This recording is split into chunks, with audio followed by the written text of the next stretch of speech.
What is it you want, Barry? What do you want? You want the moon? Just say the word and I'll throw a lasso around it and pull it down. Ladies and gentlemen, boys and girls, dying times here. Come with me if you want to live.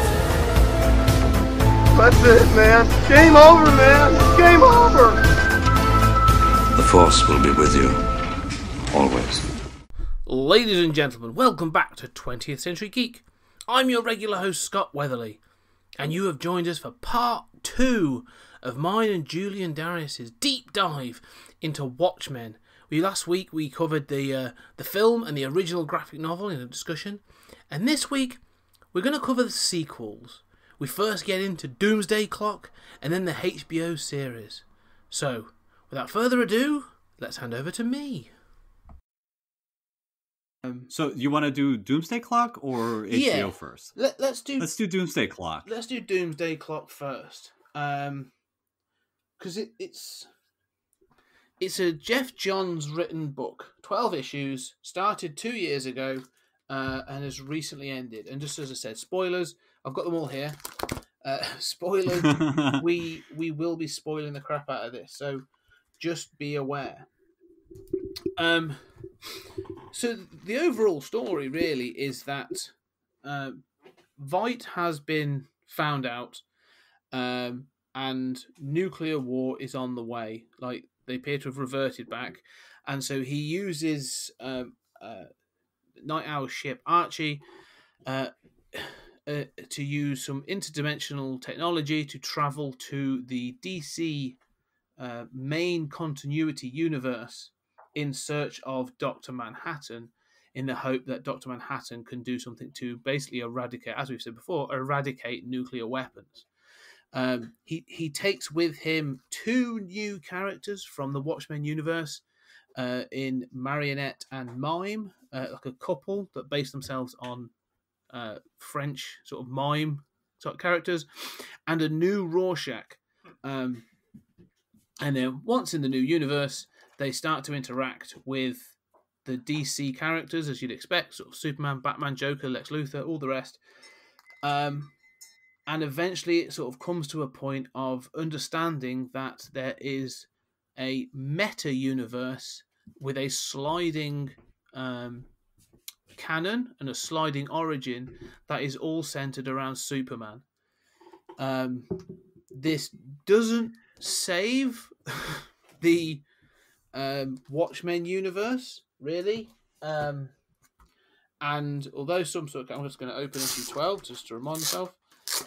Characters go back. It sort of ends with Ozymandias sort of going back to... I'm trying to sort of not spoil DC. Basically, it retcons everything in the DC universe that started at DC 52, at the new 52, and returns the the Watchmen universe to a point. But the nuclear weapons have fallen, or at least one has fallen. And the end of the book ends with John, who took a child from Mime and Marionette and has raised him for a short time, returns him to Night Owl and Silk Spectre to be raised properly, and he is called Clark. Well, I mean, is there anything about this summary that does not sound like the biggest abortion you have ever heard? Well, it's one of those. I mean, I'll be honest with you. When the first issue, so when it all starts and it starts with a mystery, I was all in. I was like, oh, okay, this sounds like it's going to be cool. It's going to be they're going to deal with this whole thing, and there's clearly an idea behind this. And the more the DC universe gets involved, the more I thought, what's this got to do with Watchmen? Mm-hmm. Like, all of this, everything that happens in those 12 issues could have happened without anything to do with the Watchmen universe. Yes. They could have created a brand new character, some godlike character that has been, or even they could have retconned a previous character like Mr. Mixelplix or someone like that, and say, "Oh yeah, he's the one that's been messing with the continuity and done all these bits and pieces." Well, I think like you, I started it and I thought, look, it's fine. I sort of made the first few issues. I just thought, it's fine. I do like that, unlike the HBO series, it starts with the revelation that Rorschach's journals seen at the end of Watchmen were in fact revealed to the world, and the world knows what Fight has done. That's smart. I like that. That's how I would continue it personally. HBO just ignores that. All right, so I do like that. Everything after that sounds horrible. I mean, the mime and marionette have to be two of the stupidest characters I have ever heard of in the history of the universe. The idea of like going to a locker and pulling out invisible weaponry that in fact then fires. It's kind of like, are they crazy or not? This is the kind of thing that Jeff Johns thinks is clever. Okay, like it's an invisible weapon. Where did you get this stuff? It's.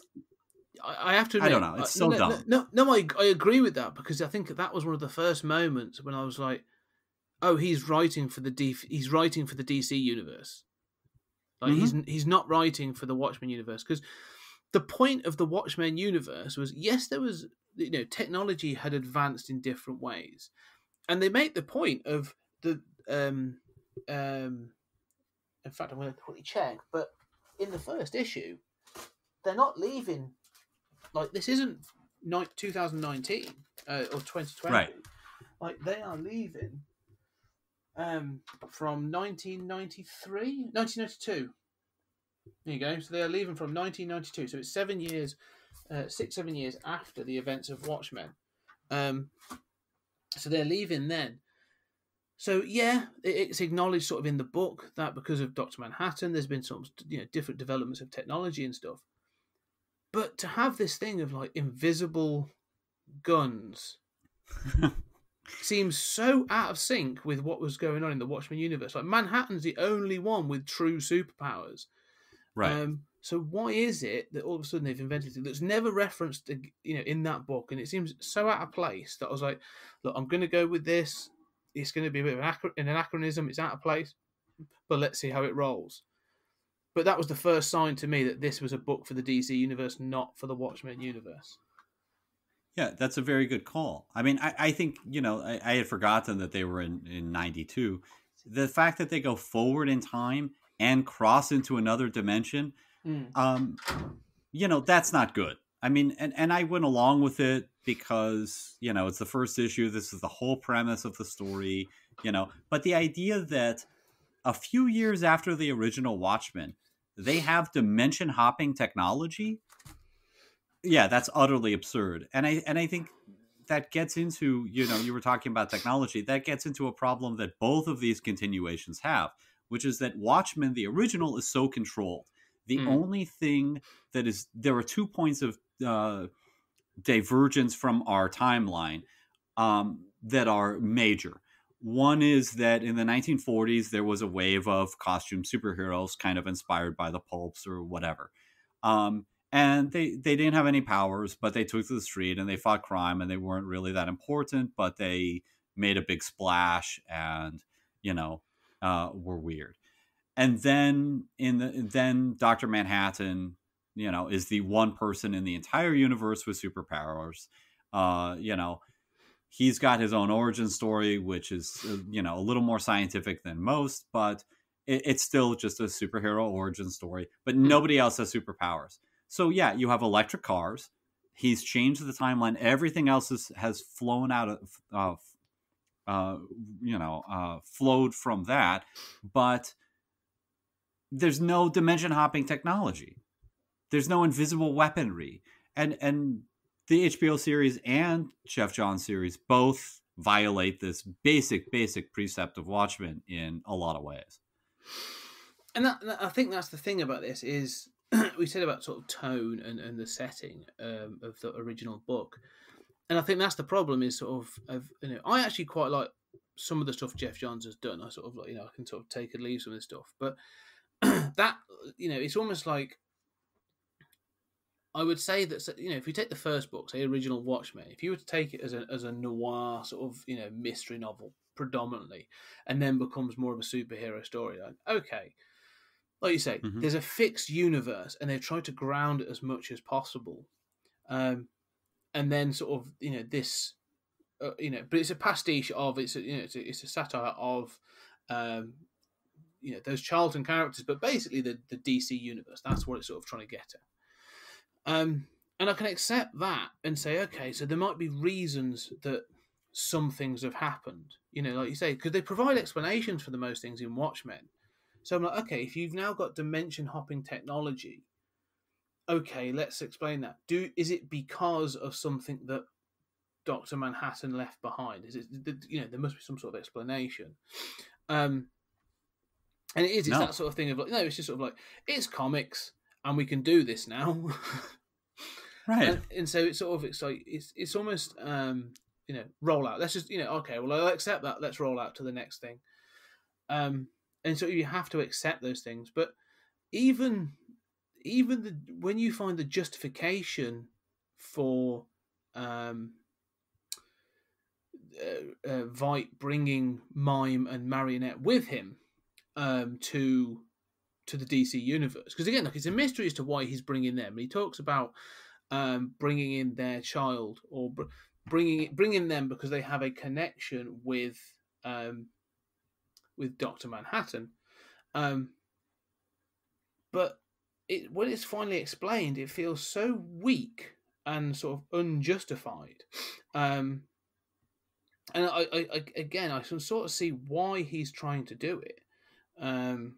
The eventual reason that's given for that, Veidt sees it that for some reason Dr. Manhattan has a personal connection to Marionette, the female. It's a woman to her for some reason, because she was pregnant when he could have just obliterated her. And so it's this sort of thing, he sees that, Manhattan should or could still have a connection to humanity. But what you find out is he sort of does, but it's different, is that the child that she eventually had was taken from her when it was born and was actually given to, I can never remember their bloody names, but basically Silk Spectre and Night Owl for them to raise. So it gave them joy. And it was almost like him giving something back to Silk Spectre after causing her pain in the first book. Whilst I sort of like that side of it, that justification for them being involved in the whole thing felt really weak. It was more a case of like, I've thought of these really cool characters and I want to include them, and I think this is how I'm going to do it, rather than them having any sort of like agency within the story. Yeah, I totally agree. And in fact, one of the reasons why I started souring on the series after thinking like, well, I'm along for the ride for the first few issues, it's fine, was the focus on Mime and Marionette, where they just get long sequences. And I think, yeah, Jeff Johns just likes them and wants to put more of them in, but they have no real connection to the Watchmen universe. They're from that universe, but they're not a commentary on it. No. And as you say, there's this mystery with the baby, which turns out to be, a twist. Yeah. One of the many, many, many, many twists of the final issue, all of which are unsatisfying. And in the same way, one of the things that I liked the most about the series was the Superman confrontation in Moscow, where he sort of is set up to look bad. And I like the idea of the conspiracy theory that the American government has somehow created its superheroes, and that helps to explain why so many superheroes are American. With the caveat that I've also, as somebody who, is now middle-aged, has seen this same problem addressed by DC over the course of my entire lifetime. I mean, I remember Planet DC. I remember, a million times they tried to address this. I remember 52 with, the Chinese group and all of these things, and Rocket Red. And, DC has tried to address the same problem over and over again. So this is not the first time. But I like the idea of sort of the world turning against Superman and stuff like that. And I thought that was probably the strongest issue of the series, certainly up there. But it had nothing to do with the Watchmen characters. No, it's really just a DC series. Exactly, and that's what. So when this was billed as sort of like a clash between, or the two amalgamation of the two universes, it sounds exciting. Oh my god, this could be amazing, but it never really comes to fruition. It never really goes that way because, like you say, they have to use newly created characters to bring from the Watchmen universe. The only one really is Veidt and eventually Manhattan, into that conflict or into the mystery. So it's a snippet of that universe. So it's not really it never feels like it should be a consequence of the other book. It feels like, say, he has a story. He has a crisis story. This is another one like Final Crisis or Infinite Crisis or go back. This is a crisis. He had a crisis level event story in mind, and then it sort of became this. That's instead of it being a Watchmen story that became this, it's a DC universe story that became this. Or we can tack it. We can tack it on to. Because even the issues that they're resolving in the DC universe, like you say, have got nothing to do with the Watchmen universe, and the final resolution of the book doesn't even save the Watchmen universe. Like the bomb right. that's falling that Manhattan that Veidt escapes from at the start of the book still falls. It still happens, so. That universe is still going to have to go through all that kind of stuff, but now he's at the end of the book. Now he's given it potentially. I think you're supposed to assume a superpowered being, maybe, which comes into the thing that also comes up in the HBO series, the ability to transfer his powers. But the fact is, like the whole book, you get to the point of the Superman. What do they call it? The Superman theory, don't they? But the government's creating these superhuman beings, and then you find out that actually it's partially true, and you sort of go, "Oh, okay, right, fine, I'll accept that." But it never feels like a massive revelation. It's sort of like, "Oh, okay," because they use Firestorm to do it, and I'm like, "Okay." Throughout that bit, I was like, "Oh, okay." I'm just shrugging my shoulders. I'm like, "Yeah." And then this whole thing of like the meta universe, just God, yeah. I mean, okay, so through so much of this series, they set up. Okay, there's going to be a conflict between Dr. Manhattan and Superman, right? That's issue that's coming in the future, right? It happens in number 12, but I feel like for 8 issues, we're waiting for that to happen, and we're watching stuff unfold in the DC universe. And I want to get to the final issue in more detail, but this revelation that you mentioned of the meta universe of there's this stuff going on with Dr. Manhattan and a film star, okay, who's the star of this detective film. What? That's not important to the plot at all. No, that's just there so that you have so that Doomsday Clock can have an equivalent of the Black Freighter comic stuff, and now it's a movie. So, haha, that's mildly clever.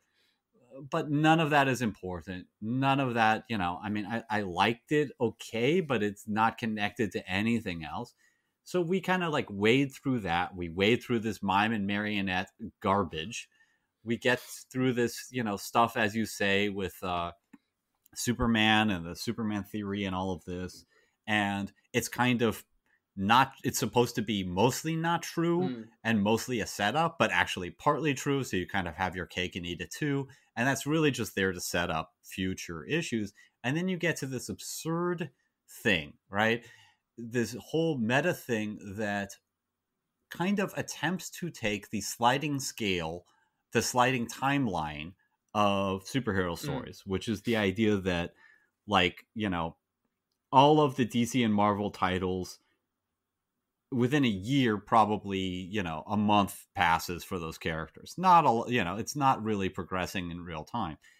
So the end result of this is, after a decade, really only a couple of years have passed. It depends on the title. It's stupid because, like, for the Fantastic Four, a couple months have passed, but for an ancillary character, watch them age in real time, right?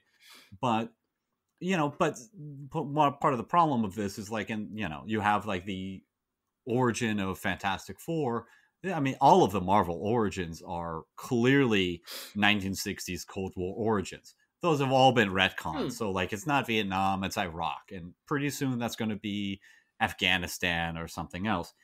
So basically, this theory is in an attempt to, in a very sort of postmodern meta way, insert that into the narrative, take sort of subtext and make it context. And furthermore, we find out that all of these changes to the timeline are centered around Superman, which, first of all, has not always been, and is not today, DC's most popular or important character. And secondly, the idea that the universe is aware of the fact that the universe is cosmically aware of the fact that Superman is the most important guy in this universe. And everybody else's stories are just, side effects of Superman because the universe knows he's the most important. I mean, I can't even imagine how dumb this is. Like, imagine any other publisher saying, like, you know what? We found out that Exo Man of War is the person that the universe cares about. And, everybody else is just kind of in Exo Man of War story. Would we accept? Would that seem smart to you? No, it was. Do you know what? It's exactly what I felt. It's what if it was the Superman problem, isn't it? It's the Superman theory of all this is, I don't know if it's supposed to be ironic or not, but they call it the Superman theory because it's the sort of, since Superman came along and they don't really have to say a year, because then they adjust the years throughout Manhattan as he sort of looks at the meta universe. Is this thing of sort of like, oh yeah, ever since his appearance, there's been all these other meta-humans have arrived. You've got all these other superheroes and all these superpowers, so they must be being created by governments following the appearance of Superman. But then the whole point at the end of the book is that, well, there actually is a Superman theory, because actually it's what we refer to as a snowplow effect, isn't it? It's like, yeah, well, there wasn't originally. There was just Superman, and then there was some more, and then there was a few more, and then there was a few more. Unfortunately, because that was almost 100 years ago, it was over 80 years ago now, we're now looking at this snowball effect of like, well, Superman has to remain in his 30s, so all right, so he appeared in the sort of like whatever point, and then all these others appeared out of nowhere because we've been creating them for 80 years, but we've only got 30 years to fill. Or actually, we've got less than that because he's been active for 5 years, 10 years. So all these superheroes are... Yeah, so... It's like, but it's almost like by acknowledging that, you're actually creating the problem that no one as a comic reader gives a shit about. Right. Because we just sort of accept it and go, yeah, it's fine. Yeah, I mean... It's bizarre. It's kind of like a incredibly dumb version of, like, Grant Morrison's final Animal Man issue, right? Where... Yes. The idea is sort of to acknowledge, yeah, these are comics, right? And obviously these two big continuing superhero universes have this sliding timescale problem. So acknowledging it in the comic is clever, right? Okay, fine. But it doesn't work.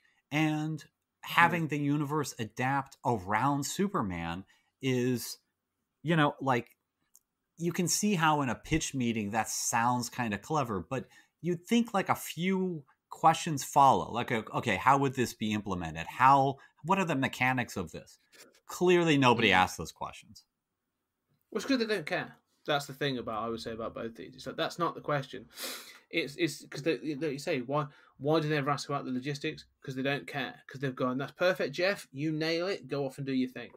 And sort of, what Dan DiDio or whoever has sort of probably given it a skim, but said, no, look, we trust Jeff Johns, he'll do his thing. But I think the thing is, it felt like second rate. It felt like second rate Grant Morrison. The end result.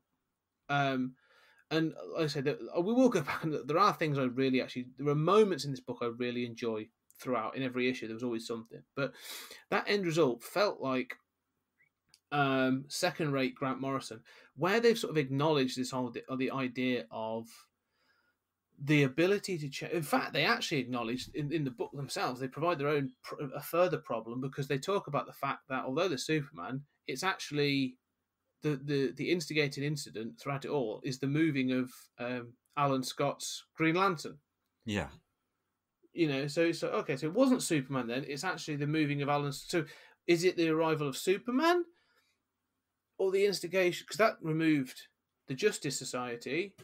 And so, it's sort of, it seems a little confused at times, because I'm like, okay, so that means there's no Justice Society. So the Justice League is the first iteration of a superhero team.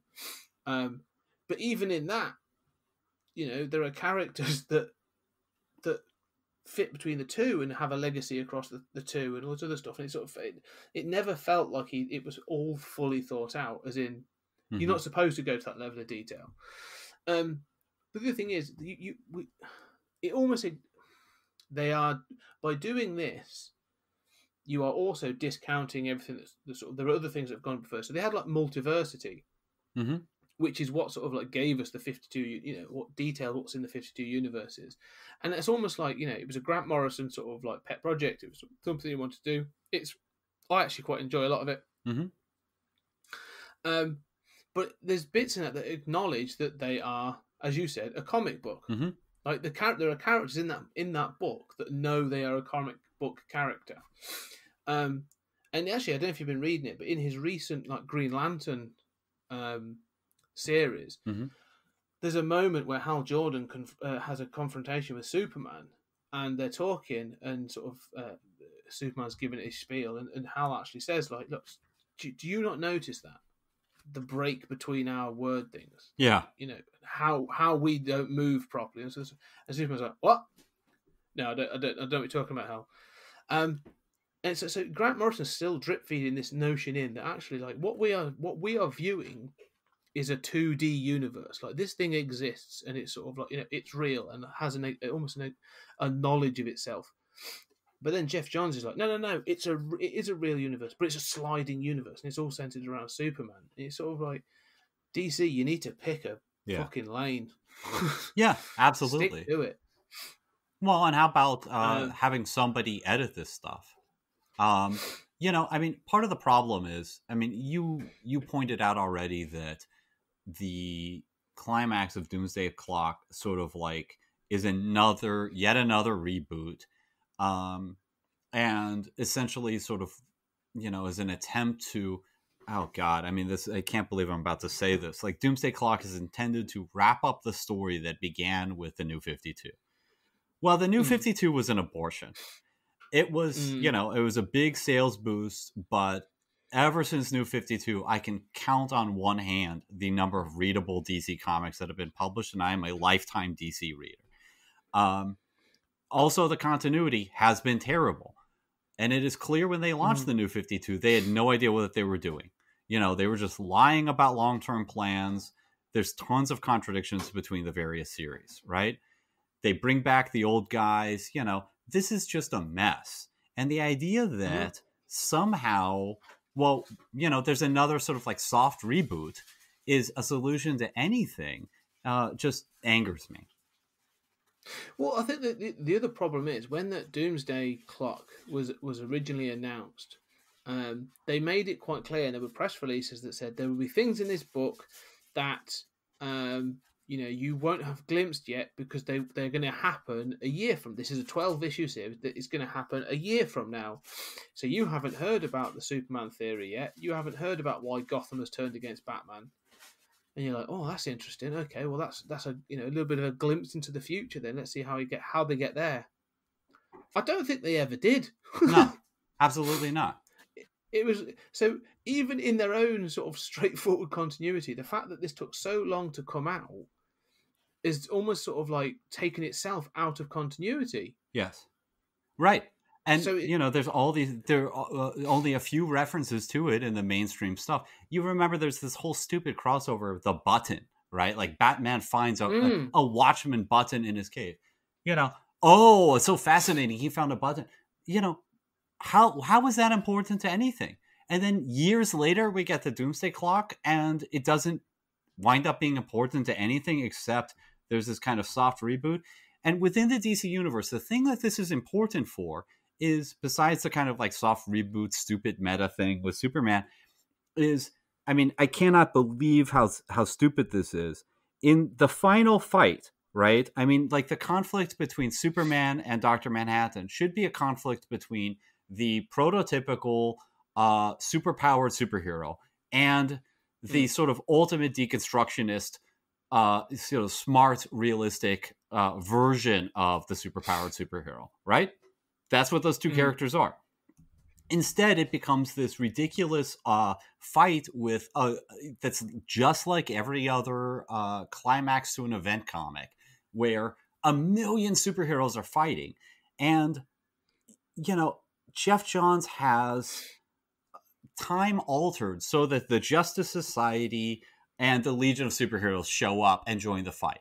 First of all, Dr. Manhattan can remake molecules. He can undo all of these people in a second.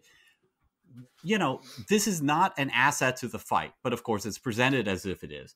And it reminded me so much of Blackest Night, which is certainly one of the worst crossovers ever conceived of or published, where at the end, you just say, oh, there's these white lanterns, which, were living inside Earth, because Earth is so important to the universe, just like Superman is apparently so important to the entire universe.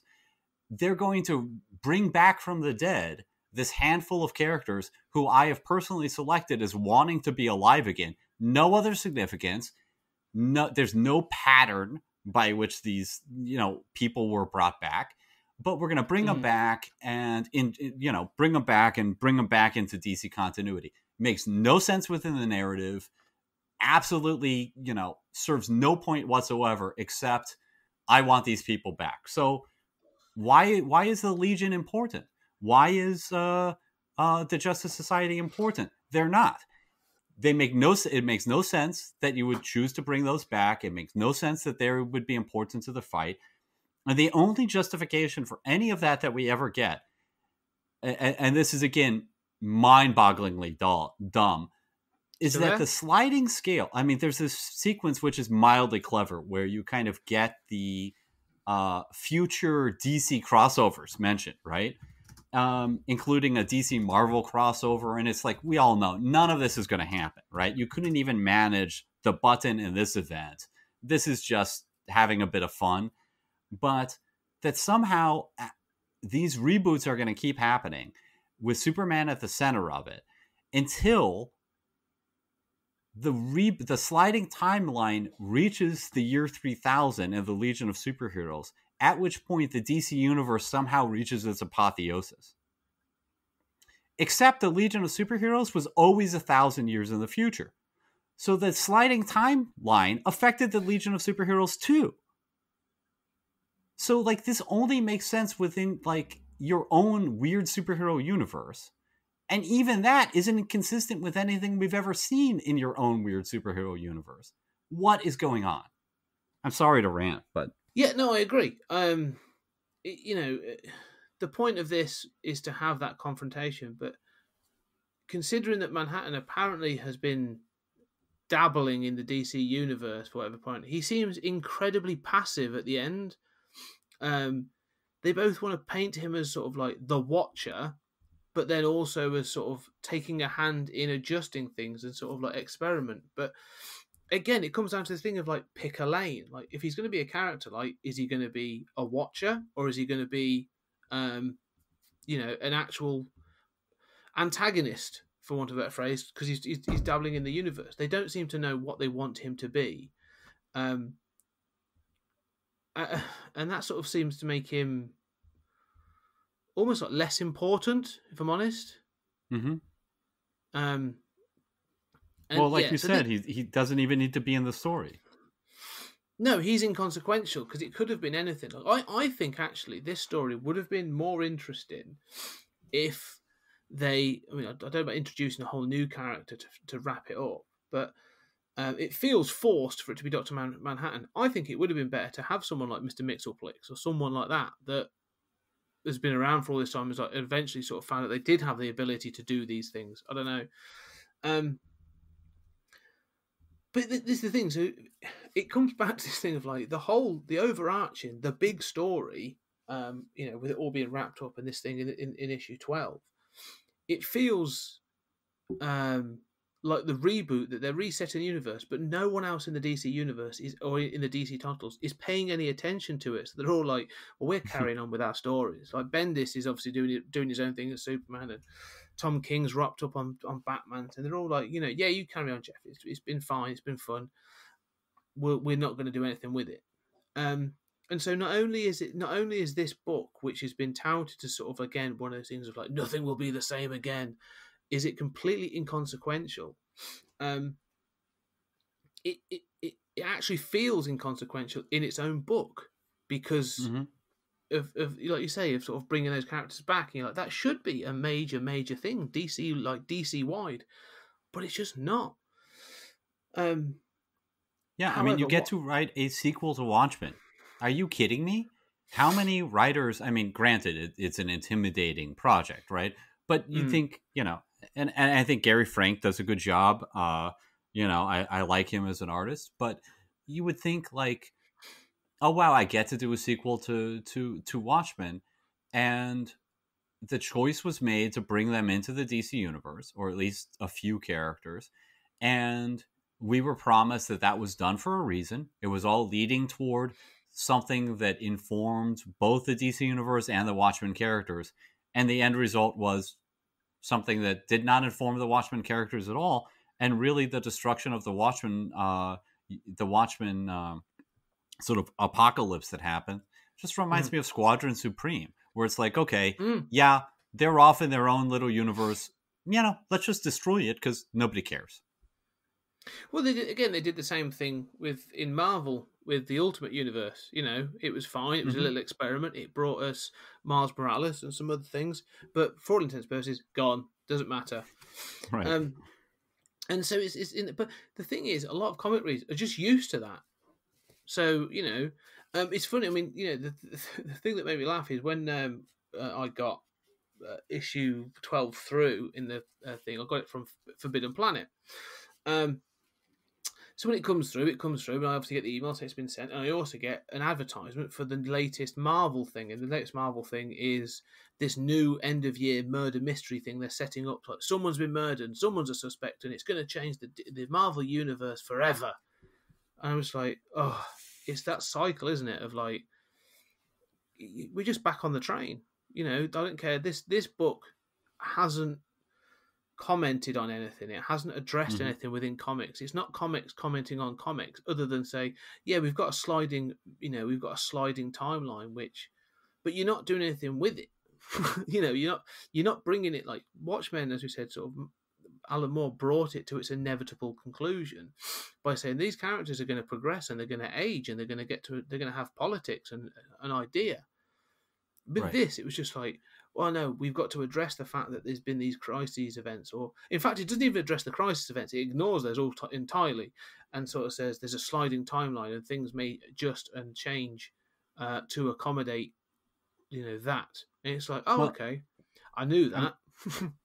Dr. Manhattan, kind of in those page after page after page of him narrating stuff about the DC universe, he does recall those crises.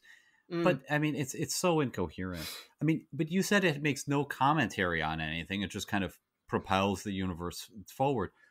I would slightly disagree with that and say that in the conclusion, the commentary that it wants to make is that Dr. Manhattan, who, remember, is the pinnacle of like the realistic superhero, the inevitable evolution of a character like Superman, that if you don't have a sliding timeline, right, will become more and more alien, no longer identify with humans, go out into space and make some life for himself, right? He encounters Superman and he's like, you know what? Hope is the answer. I have seen in Superman a beacon of hope, and Yeah. now I see the universe is bound together by hope and love. And I think, a more violent reaction to Watchmen I can't imagine. And also, are you 5? Is this My Little Pony? Because that's cool in My Little Pony. Yeah, it's this thing. This is actually going to come out when we talk about the HBO series as well. But it's one of those things I hate. I absolutely detest in any story, in any narrative where the intangible becomes the answer.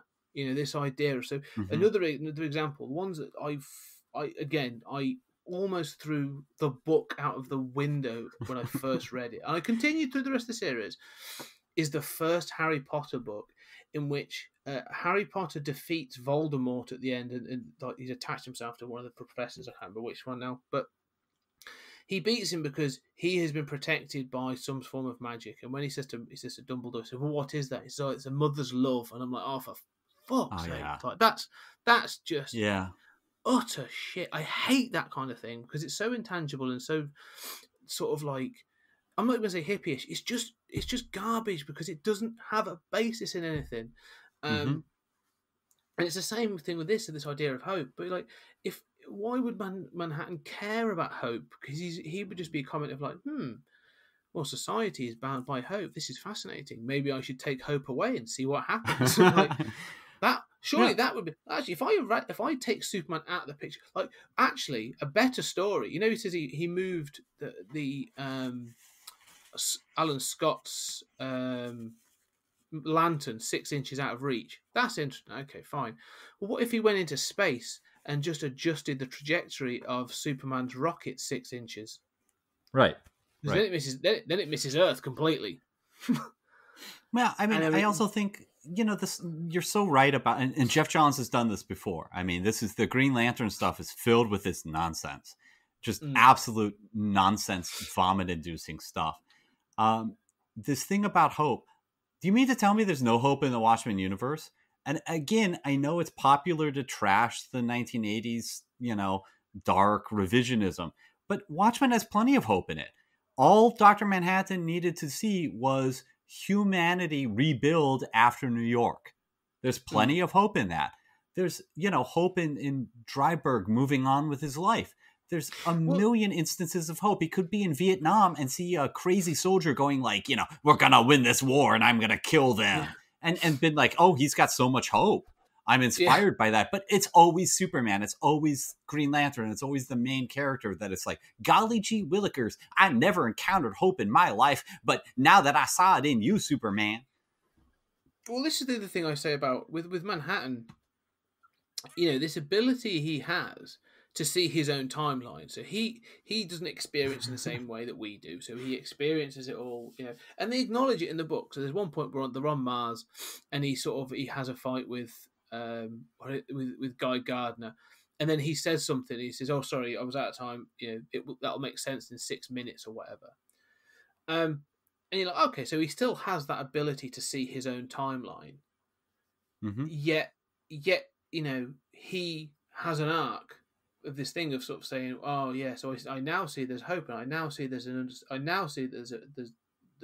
you say, there's a reason for this, and we have to take these actions." And you're like, well, but he would have known that right before, right? In fact, he would have known that when he first moved the Green Lantern on the in the 40s. Like it's things like that. You think like, okay, well, John knows this. Like Manhattan knows these things because he sees them. Like they have to happen. I understand they have to happen for him to be able to see see them. But like you say, so for him to be, it almost feels like it's a surprise. I'm going to go back to the issue again, but it's sort of like, oh, I see the answer now. You're like, well, no. You should be like, I now understand why the answer is this. Like, I don't see it. I've always seen it, but now seeing you here, I understand why it's the answer. It just, they don't even seem to get the concept of their own character. Wow. Yeah. Just, that, and that's the point. It's in fact, I'm looking at it now. There's a moment. So the final confrontation between this. So Superman actually saves Manhattan He says, "Why would you defend me?" And then he sort of says, it goes through the bits, and he says, like, "Who is she?" Because all the photos have been turning up, and Manhattan says, "She?" with a question mark. And it shows that you've been creating those photos up and down your timeline, and it's almost like, well, again, like none of these conversations should be revolutionary or revelatory to Dr. Manhattan. Dr. Manhattan. No, Right. Um, He's like, "Oh yeah, I am doing that. I never noticed." Right. yeah. Well, the other thing is just the way that fight is staged.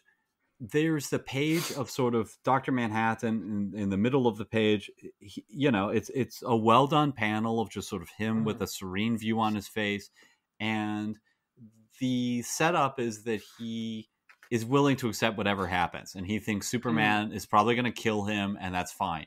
And so you have his sort of serene face, and then you have Superman throwing a punch, and he looks absolutely enraged, eyes of fire, and he's throwing a punch. And then you flip the page, and he has intentionally missed, because what he's doing is he's actually punching somebody else who, is apparently threatening Dr. Manhattan, as if Dr. Manhattan were going to be hurt anyway. So why, and then that's what triggers what you were pointing out of Dr. Manhattan saying, "You saved me. Wow. Golly gee, there's hope in the universe." Okay. Why does Superman look so enraged? And why is his trajectory exactly at Dr. Manhattan's face? Yeah. And, and he's not, Dr. Manhattan isn't being menaced by, just the way that it's staged on the page is incompetent. I don't blame Gary Frank for this. I think this is Jeff Johns, I think. But again, it comes to this point of Manhattan, like, they've actually got, weirdly, they have a countdown to when he thinks, like, either he destroys the universe or Superman destroys him. And they actually there's a panel just before it says 12 seconds. And they have someone to talk, and then Superman's throwing a punch. And Manhattan, the whole point of Dr. Manhattan at one point is that he is the son of a watchmaker. Okay, so time is incredibly important to him. It's both incredibly important and irrelevant. It's one of those, that's the dichotomy. Right. But he'd be sat there going, "I've got 6 seconds left." This is interesting. Superman's about to throw the punch, but there are 6 seconds left, or like even more. And so they have this whole conversation, and you're like, so surely he'd be like, that's the next 2 pages apparently take 12 seconds. Right. Because he would know exactly when like his existence stopped being. It feels, like again, they introduce these points and then they don't stick to them, or they try to create the tension. And I get that it's a story, and but it doesn't feel like it belongs being a. It doesn't have any value as a Watchmen story, right? Is what I'm saying. Absolutely, and I think it actually. That is dead on, and I think it actually devalues the DC universe. I'm looking at issue 12 now at the double page spread where, the Justice Society and the Legion of Superheroes show up and I guess somehow help. And we're supposed to be in religious awe of that double page spread. Like, it is chock full of characters. And look, I grew up with these characters. If anyone should be affected by them, it's me. And they look so absurd next to Dr. Manhattan. Like, Dr. Manhattan might as well have gone into the universe of Looney Tunes. What you have done with this crossover is actually show us that the DC universe makes less sense than Looney Tunes, and we're supposed to just be excited by costume characters appearing for no reason whatsoever, not doing anything important, but getting their cool shot, their cool moment in the sun, or, whatever it is that they do. We're just supposed to like it. And the DC universe winds up feeling utterly, unrealistic and absurd and uninteresting. Yeah. Well, this is the thing. It's a book that the thing about Watchmen, as we've said, is that it introduced a new status quo. Whatever happened, like, it was inevitable. Like, it introduces a new status quo. Vite is successful, and the world has changed, and because of that, Manhattan says, "All right, well, I'm done. I'm going to be. There's no point staying anymore. I'm going to move on."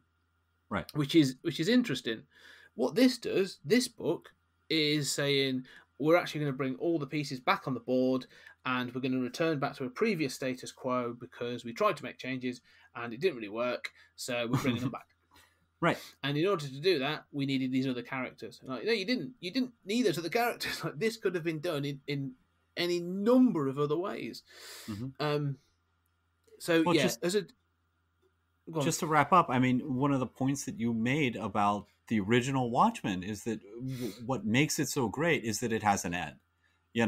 There might be another chapter after that. I'm fine with Nothing Ever Ends and seeing the world react to Rorschach's journal. Seeing we actually in the before Watchmen, Dr. Manhattan do actually see a little bit of Dr. Manhattan in space creating life and whatnot. I mean, I'm fine with Dr. Manhattan's adventures in space.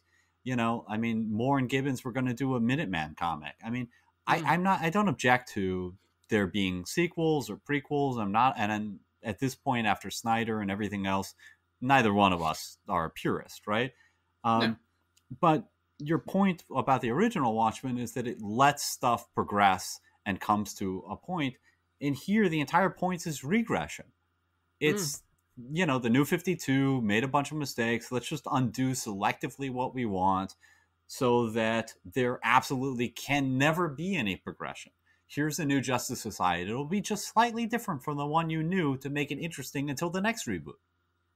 Well, I think that's the point. If you to take the name of this reboot, Rebirth, and you said regression, it's not new birth, is it? It's rebirth. Like, we are rebirthing the universe that existed before. We are fixing what we think we broke. It is literally rebirth. Like, we are rebirthing with old characters. And again, I've got no problem with that because there are characters I like, and I'm glad they're around. But I don't take comics seriously enough in this degree that like a sliding universe or an expansive universe really bothers me that much. Is that thing of like, it's almost like the it's the MacGuffin or the sort of like the whatever you've got to get. It's the gimme you've got to give to comics. You know what I mean? If you're going to enjoy this a comic universe, a superhero universe, it's almost like you've got to accept that. All right, this is just the way it is because this is how these things. This is how this medium works. If you can't accept that, then you can't work with this medium. That's just how it is. If you keep trying to fix it, all you're doing is the majority of comic readers don't care, and all you're doing is highlighting a problem that no one has a problem with. Right. And why does this belong in a Dr. Manhattan story? Exactly. It doesn't. It doesn't at all. They just couldn't think of a better way of using it. They wanted to use these characters. They were desperate to use these characters to keep them out of Alan Moore's hands, and that this is the only way they could think of doing it. I'm going to counter all this, though, by saying, again, one of the things we sort of talked about that I liked about the original, and I actually quite like about this, is there are a series of smaller characters that I like their stories. So this new Rorschach is his story I actually kind of like. It turns out that he is the son that you sort of see bits and pieces of, but he's the son of the psychiatrist that spent time with Rorschach in the original. And so you would be like, well, why is he dressed as Rorschach and all this other stuff? And he is very good. He's clearly broken. And you find out he was impacted, obviously, by the psychic blast from the squid. And so he's spent a number of time in institutions. And the fact that, like, when you find out that the reason he has taken on the Rorschach persona is because he was given a file by the Mothman, who is obviously the one who it's highly mentioned in the original book. Oh, he's up in a mentalist institution. He was one of the original Minutemen. And I love that. I think that's a great touch. But when you find out that the reason is like, in order to protect him from seeing his dad as a failure, like he took pages out of the file and he read it then as a success, and that actually his dad was on the verge of, helping Rorschach, and that they were friends and all this other stuff. And so he takes on that persona to sort of almost as in honor in a weird kind of way. But I like that character. Like, that character's got a good arc. And actually, if that was if they kept that in the Watchmen universe, I would have followed that story, and I think that's actually an interesting story to take as someone who has to live through the impact and who was there, survived the event, was hit with the psychic blast. Here's their story, and it's almost like a legacy character. But then the inevitability of that, as we sort of find in this, is that actually they find the rest of the pages, and it's that then the tragic moment of actually knowing the truth, like the fact that their legacy has been a lie. Like that in itself could have been an interesting story. Should have been done in the Watchmen universe on its own. Right. I mean, I could see that as a really good, long one shot or something. I would love that, and you could do the post Watchmen thing, kind of like the golden age of Miracle Man, where you come in and you just have stories kind of like exploring what this is like now. I agree. Utterly with what you're saying. And I think there are glimpses of that throughout the books. Whenever it flashes back, because I quite like the Mothman story. I quite liked.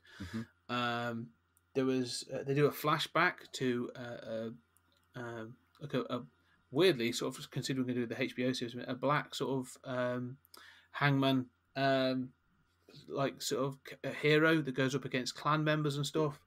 I think that was quite an interesting sort of like touch, and you get these other little characters. I'm like, oh, that's quite interesting. That's an interesting little take. That's an interesting thing. But then, like, I'm more interested in those than I am the big right. story, because they just don't fit together. Yeah, because they don't fit together. Like, again, if you took them apart and had that the Superman theory story, and eventually you could have it reach the same conclusion. I don't care. Like, have it, but not with Dr. Manhattan, with some other interdimensional, meta hero. I don't care who, or villain. I don't care who, but that story in itself could have been fine, and that should have been told there. And then, like you said, have like a post-Watchmen anthology or something that could address all these different bits and pieces. I think would have been a lot more interesting. Yeah, I agree 100%. And I like the idea of the Superman theory. I like the idea of the post-Watchmen anthology sort of thing. I don't even have a problem with the meta thing and Superman if it's handled right. And I get that sort of Dr. Manhattan has been behind the scenes altering the DC universe, and that's kind of, I guess, part of the point of the button. I still don't, for the life of me, understand why he starts to do that. But, all of these things are not necessarily these are not intrinsically bad stories, but they're not handled well, and they don't belong all together. No, I agree. So I will admit, as an overall 12-issue series, it's okay. I think the art is fantastic. I always really, really enjoy Gary Frank. But it just felt like two stories have been slammed together for the sake of selling a story, and that is sad, really, to me.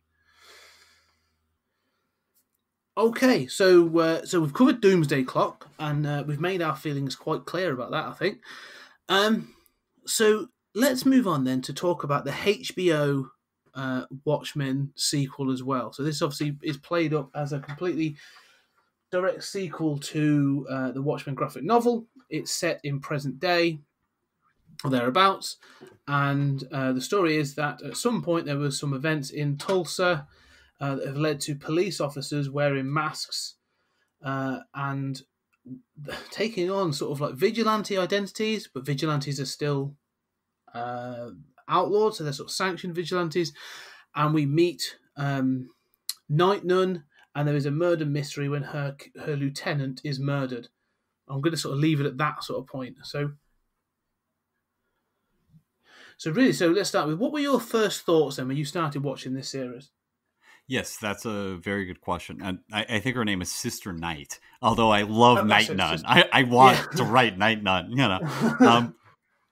yeah, that's a very good question, because I hated this show when it first came out. I sort of went into it thinking, if it is a smart superhero story, that's what I want. I am so starved for that. I do not like all of these superhero movies precisely because they have so many plot holes, and I think they're just dumb. And I can't get into them. So I thought, like, okay, Westworld is filled with plot holes. Westworld has plenty of problems. But if this is just a superhero story that is on par with that in terms of intelligence and doing something different, I will be so happy. And because of these Watchmen prequel comics and the movie and everything else, I already have been conditioned that it doesn't have to be perfect. Watchmen is already, the bloom is off the rose. So that's how I went into it. And I was so overwhelmingly disappointed with the first episode that I quit the series and came back to it later, obviously, but and reappraised my thinking. But I think that first episode and really the first 3 episodes are unbelievably incompetently done. And just to illustrate a few points, I mean, the attack at the beginning of the first episode in 1921, the Black Wall Street massacre, I'm glad to see it on film. I mean, I think, America desperately needs to reconcile itself with its racial history. At the same time, why is this kid in a movie theater while his mom's playing piano as the city is burning and people are being shot?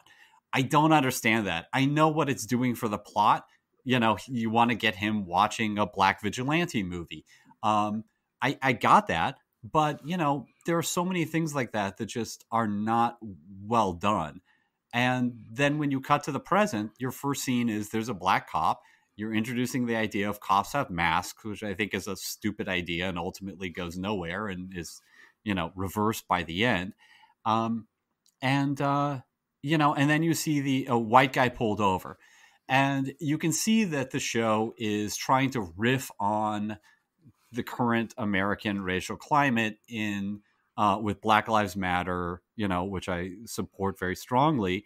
And the idea of watching a white person being put in the position of having a cop pull them over, right? So this is a racial inversion of this common experience. And then that guy turns out to be a terrorist. So what you have done is you have said, hey, I've made you identify with the black who's pulled over unjustly by the police.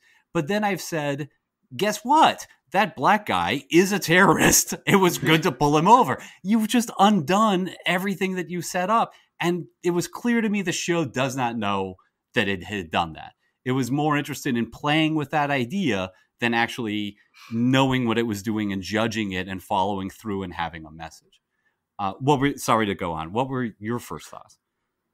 No, it's interesting because I think I agree with what you're saying about the first couple of episodes being difficult and having an interesting sort of setup, but still sort of like that. For example, the first episode, I had to take this whole thing as a book rather than a TV series because the first episode of a TV series is that you introduce the characters and they set up the mystery and you're off. That's the sort of the idea.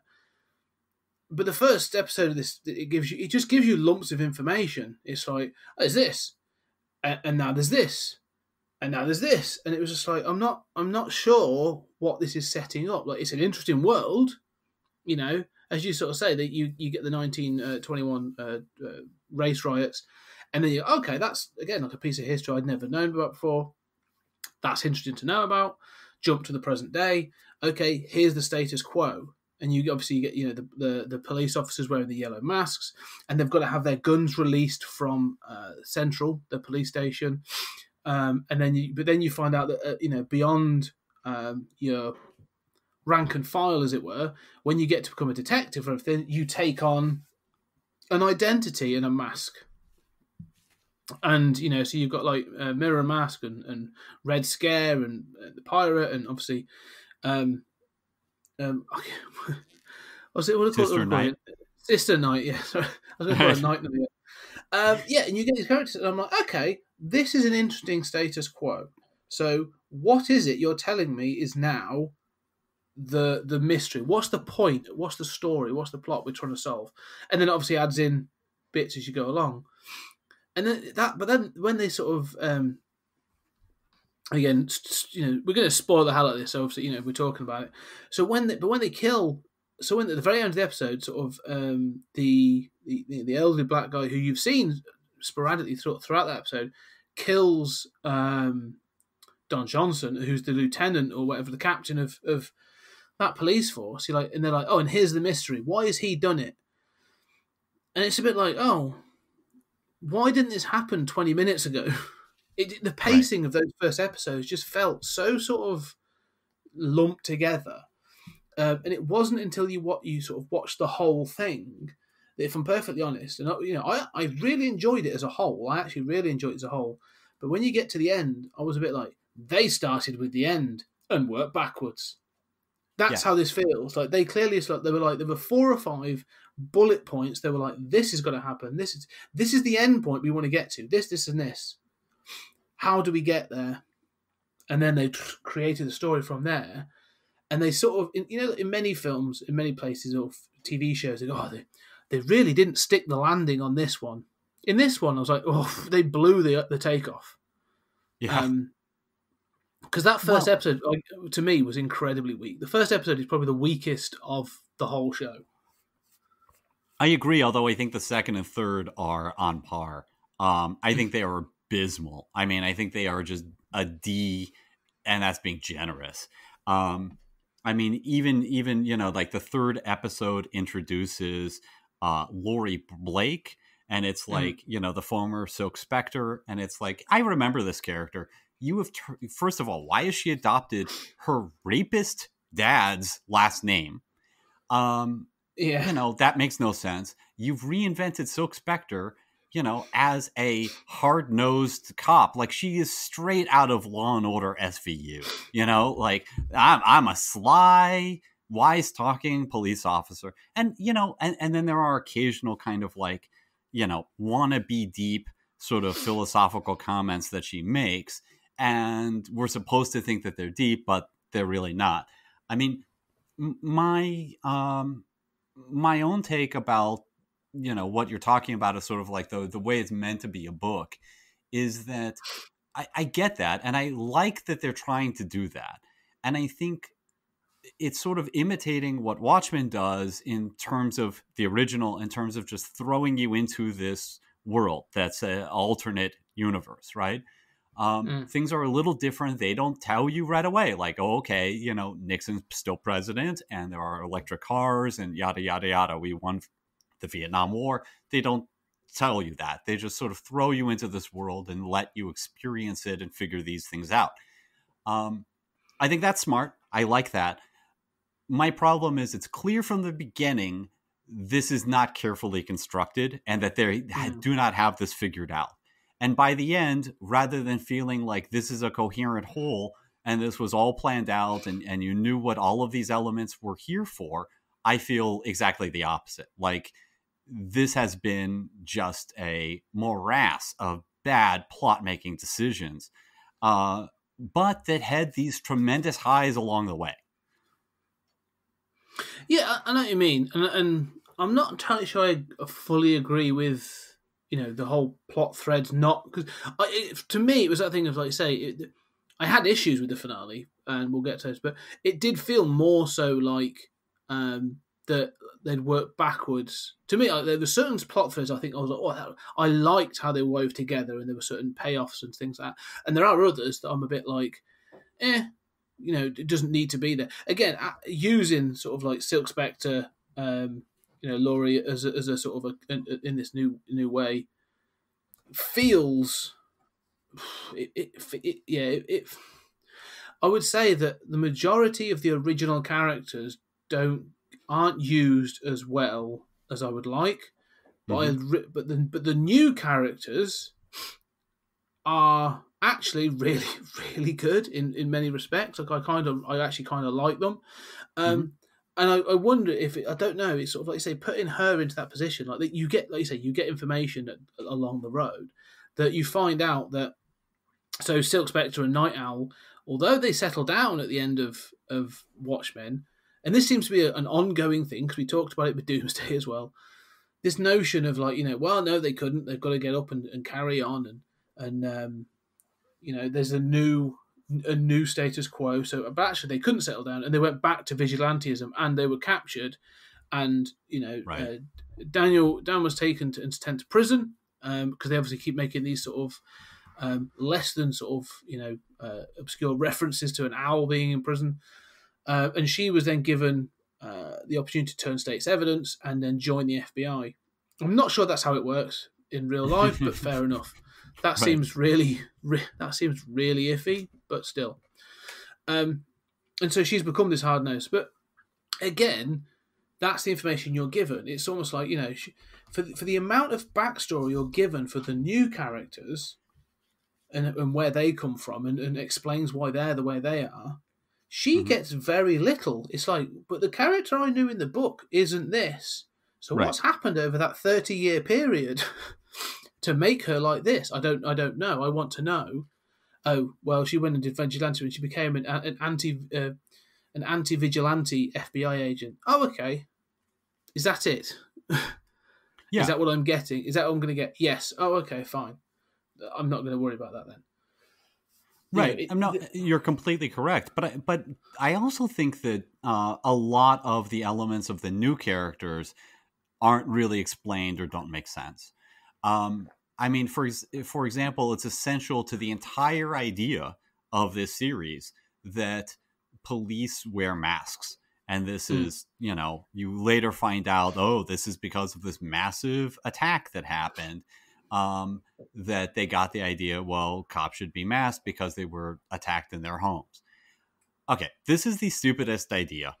I mean, first of all, you cannot reconcile this. I know it's supposed to be Oklahoma, but, the idea that a policeman would have to call their headquarters to get permission to use a gun is such a right-wing fantasy of what liberals want, right? I mean, this is like we are in La La Land as far as how liberal this country is in this alternate version. On the other hand, they're like, oh yeah, cops can be totally autonomous and just brutalize people all the time and, basically be like fascist cosplayers. I mean, who thought that this was a good idea? This doesn't make sense. And ultimately it's undone by the end. And every scene you have with them, they're taking off their masks because, of course, you want to see the actor's face and get them to emote. They're hanging out, Sister Knight is constantly hanging out with Don Johnson and going to his house. It's like, everybody knows who's who. This should not be difficult at all to put together. How do you expect to do a job for 40 hours a week or however often you go in and have nobody put this together? It's just incoherent. No, it is. It's one of those things, and I say often when we talk, there are certain things where I'm like, I just roll over it. I'm like, you've got to roll past that sort of thing, and it is one of those things that it's that gimme because there's a scene where the police officer, in that very first episode that pulls over the van with the lettuces or whatever in the back, he's shot and killed, and so you see them visit his widow. And the police turn up. Like, they literally stand outside his house. Don Johnson goes in and actually says to him, he didn't tell anyone, did he? Like, you obviously knew, but he hasn't said anything. What did they think he did? Oh, they think he was a warehouse worker or whatever. Oh, okay, that's good. And then sort of that's it. They sort of leave, and you're thinking, what do people in the street think? Right. This level of police, this level of police have turned up to talk to you about your husband, who apparently is let's say a warehouse worker, was killed. That seems incredibly suspicious. And then, as you say, sort of throughout it, these people have their own home. I love the fact that like you say, Sister Knight and that is, and even Mirror Mask, they've basically got tantamount to like you say, a Batcave kind of situation, and they've got this kit, this get up, and it's because it's not just a mask for them; it's like a full on costume. Sister Knight goes all out. She's the one that's got the best. Although I love the fact that Red Scare is basically sort of like just a balaclava. He can't be bothered. I'm Russian, and I'm going to Red Scare, red and red. There you go. It feels a little bit, like you say, incongruous in the sense of like you say, they're trying to protect and serve, yet she's basically got, she's got Green Hornet's Black Beauty that comes roaring out of the back of a garage, into traffic and all this other stuff. And I'm just like, right. it feels, and then like she goes straight to and beats the crap out of some guy that she assumes is a part of this thing, the 7th Cavalry, which is the sort of the white supremacist group, drags him in for questioning. And they use the there's all this other stuff, and you're thinking, all I can think of is like, this is what we have always talked about, the problem with Dredd. This notion of the moment you're behind a mask and you can get away with this shit is the moment that you will do this shit. Right. Yeah. And so... Yeah, I mean, that's another thing that I thought they're not in control of, because clearly you're supposed to think that, Sister Night is, the protagonist, right? You're supposed to like her. I don't much like her, but I think she's kind of a little bit of a stereotype of a kind of sassy black woman, but she's fine. But, you watch, and she sort of objects to some of the other cops' tactics. But, I mean, in the first episode, like, part of you kind of thrills to the fact that neo-Nazis are being beaten up, right? I mean, especially under Trump and Brexit, it's kind of like, yeah, get those guys. It feels good. But the flip side is like, yeah, they torture this guy. They throw him into a cell, and you see the blood rolling under the door in this pathetic callback to the original graphic novel. And you're like, this is terrible. You have just made the neo-Nazis the good guys who really are the subject of police oppression. Yeah, and that's it. Throughout the first episode, this thing of this notion of like police brutality just hangs over it from almost from the outset. That I'm just like, I get what you're going for, but I'm struggling to sympathise with the plot. And this is where I said the pacing's the issue, because it's all this setup that, at first I was thinking, okay, so the story is going to be about the 7th Cavalry. Is that it? And it was going to be this thing of like you say, sort of like, oh, okay, it's about they're an integral part of it, but that didn't feel like the mystery, because they're sort of like, oh, it's just this white supremacist group that we were aware of. We've had trouble in the past, blah blah blah. I was like, that cannot be the mystery. So for the first episode, all I kept thinking was like, they're just telling me again and again how kick-ass these police are. That seems to be it. Because there's the whole thing, and it's sort of like, how much more can we pull in? Okay, well, we found out where their base is. It's on a farm, so we're going to have a big shootout, and we're going to bring out more evidence of the graphic novel and stuff, because now we're going to show the police have their own version of Archie. And again, I'm like, okay, yeah, but this is the problem I had with the first episode, where I was like, right, I still don't know what the mystery is. You appear to be solving this case pretty quick. Is this going to be like a case of the week thing where it's going to have an overarching plot? Is that what it's going to be? Because it seems like you're pretty much resolving this very quickly. And it just, I was just sort of like, I'm not sure what this is supposed to be telling me. There's an awful lot of setup, and then, you get to know the characters, and that's fine. Like, I want to know the characters and their motivations and that sort of thing. Like, that's the point of storytelling. But I still wasn't invested. By the end of that first episode, like, to take away the last 5 minutes, and if that had been, that was it, I'd have been like, I like you, I'd probably said, I can't watch another episode of this. Mm-hmm. Because it felt aimless. That first episode felt aimless. In a way that really worried me. Well, see, this is one reason why I'm not sure that it was all carefully plotted, because, I mean, those first 4 episodes are just kind of like, here's the next batch of things that happen, along with, a little bit of flashback or whatever. And they all seem very aimless. I mean, you're introducing a character in the 3rd episode. If you really knew how important Lori was going to be, could you not have had one scene with her in the first episode to just be like, hey, this is an important character? And, you're talking about how many scenes are just really about these are badass characters. Can I just say, all of the action in this entire 9 episodes is truly horrible beyond belief. You know, and I'm going to come to, I swear, I'm going to come to the stuff that I do like, and I do really, really like about this. But the action is not it. That action in that, you know, first episode is unbelievably incompetently filmed, where they're like being shot by a machine gun and they're hiding behind this like little, you know, thing that's going to be shot through in a second. It's not even a rock, you know. There's so much that just doesn't make sense. And Sister Night especially is depicted as a ninja. I mean, she's constantly like jumping through, you know, windows and dodging bullets and, you know, taking down like 20 guys. And you think, when did she get this training? You know, I mean, and people complain and bitch about Snyder doing that. We have, and we're right to do so. This is doing the exact same thing. And yet Snyder is seen as dumb for having done that and missing the point of Watchmen. And Lindelof gets praised for this. I don't get it.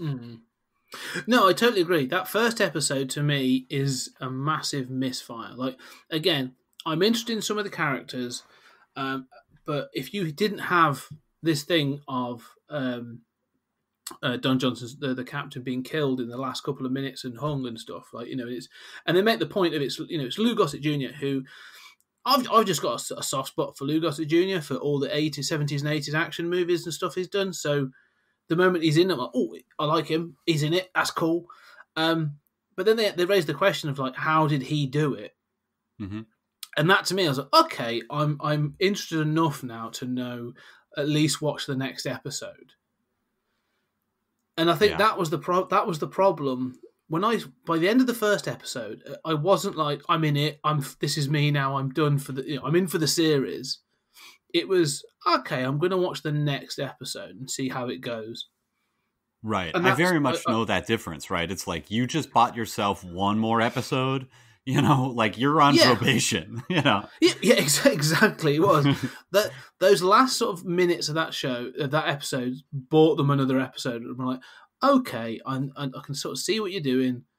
You know, you've now introduced something new for me to think about.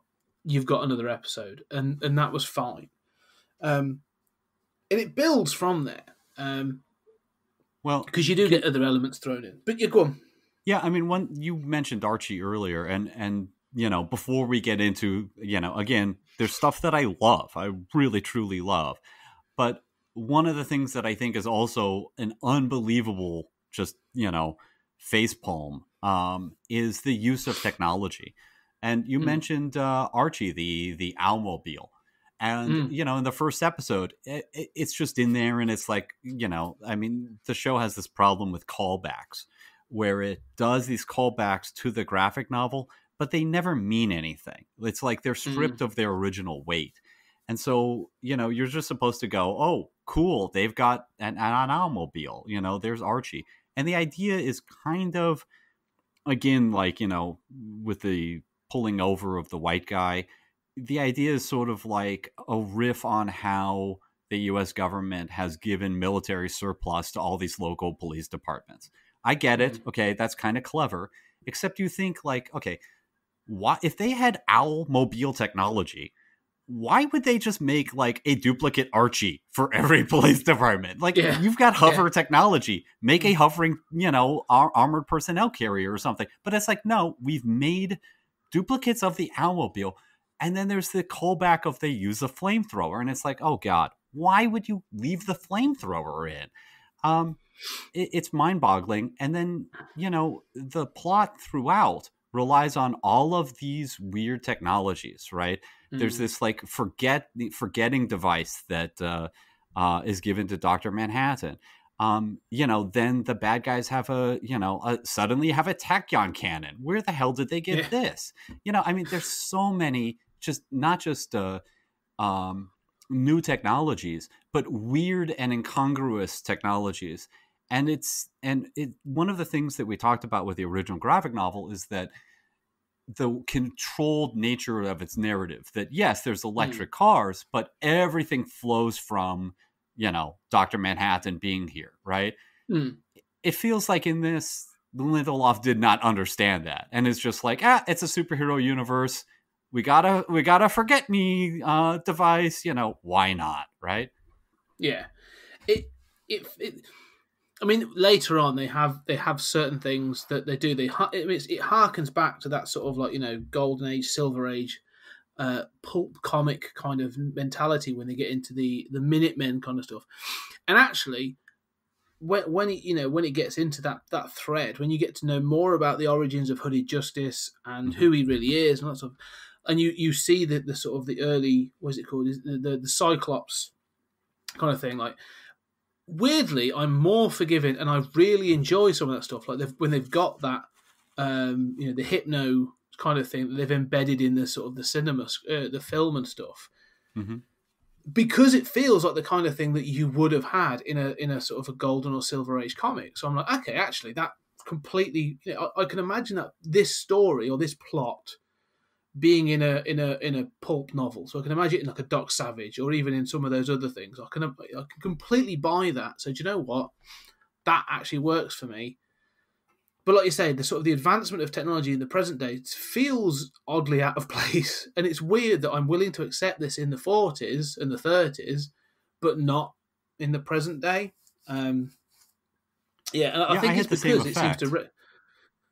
It's odd that I don't know. It just doesn't seem to represent the right things, but it's Well, I mean, I felt the same way, especially about Hooded Justice's sort of, jumping through a window and kind of all of his sort of martial arts stuff.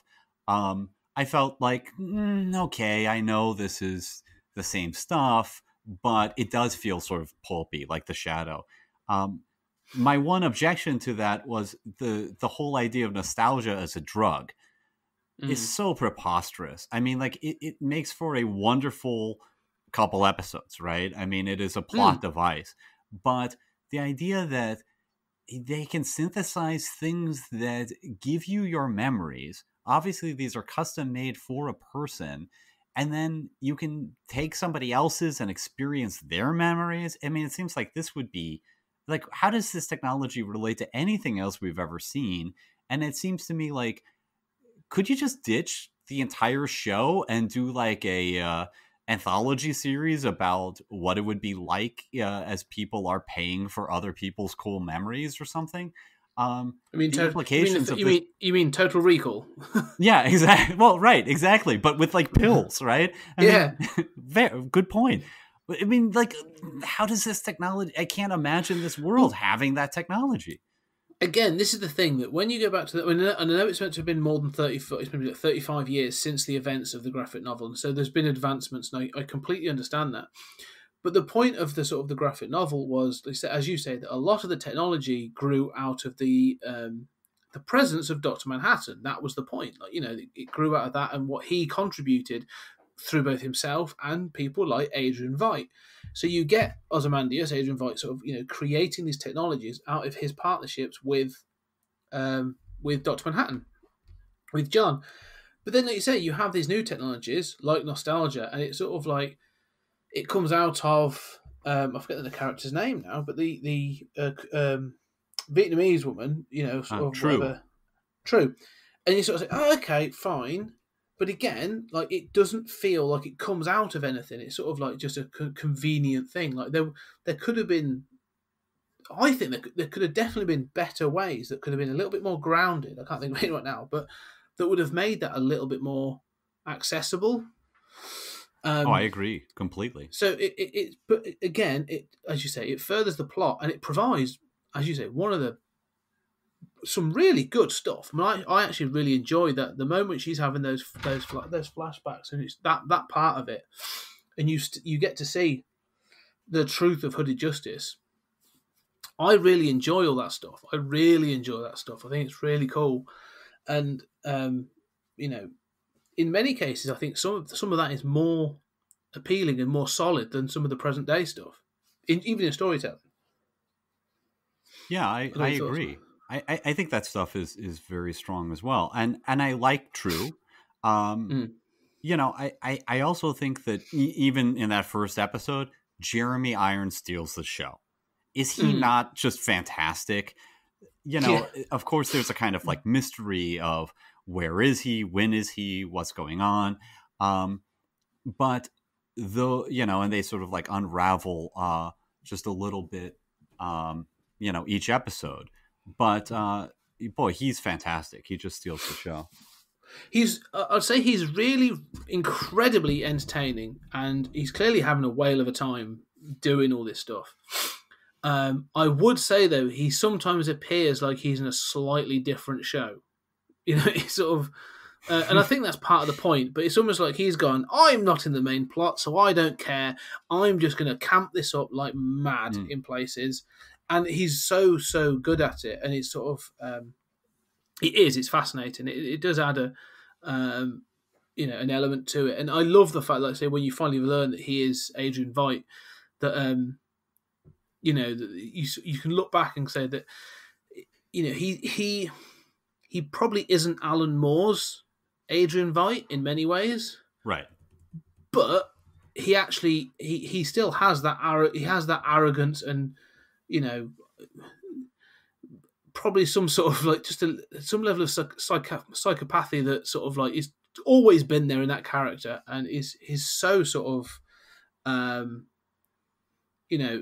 is so entertaining to watch. And I love his frustration as well, that you find out that following that initial hoax squid invasion, he has been maintaining it using a sort of a randomizing algorithm to then drop little mini squids somewhere on the world to keep making people think about it and stuff. I think it's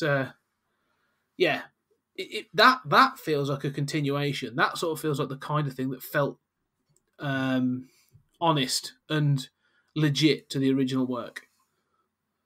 Yeah, I was willing to go with that. I mean, I think that initially my reaction to a squid fall in the first episode is like, okay, this is not charming or new, this is what you came up with. But I mean, ultimately, I think that True's right when she says, oh, really? You haven't done anything new. That the multiple squids, like, it makes sense. And I like it better because it's pointed out that this is just a continuation of the original arc. And really, a lot of, our complaints about Doomsday Clock and some of my complaints about these original series characters in the HBO series are that they don't seem to be continuing on their trajectory from the original graphic novel. But that's common, right? I mean, how many, Iron Man 1 ends with him repenting, I'm never going to make weapons again. And then, that's the same lesson of the second movie, Yeah. So there is this, way in which characters usually just don't learn their lesson. No, it's just true. And I think, it does sort of, because he becomes almost like a, his plot is a side plot. Even to the very end of the film, he becomes more of an observer than anything else. But he's a really good, enjoyable presence in the show that drives at least my interest forward. And well, I mean, you're right, except, and I agree. I mean, I love the Veidt stuff, but he actually is the sort of Deus Ex Machina that wins the final episode. That's a very good point, actually. I mean, it raises that the finale. I've got some big questions about the finale. But yeah, you're right. I mean, that's a very good point because he obviously uses that in that squid thing. The randomizer of dropping the squids comes up again. And so it's an interesting, obviously, the thing that he's been told is, stale and at place actually ends up coming in back again. So, yeah, that's a good point. I'm holding off on getting into the finale because there's some other things I want to talk about. But really, this whole plot, this mystery of, that eventually ties back to, and this is going to be one of the issues, but one of the things I enjoy as well. So it's hard, but one of the things I had issues is they obviously want to tie back to this thing of the 1921 Tulsa riots.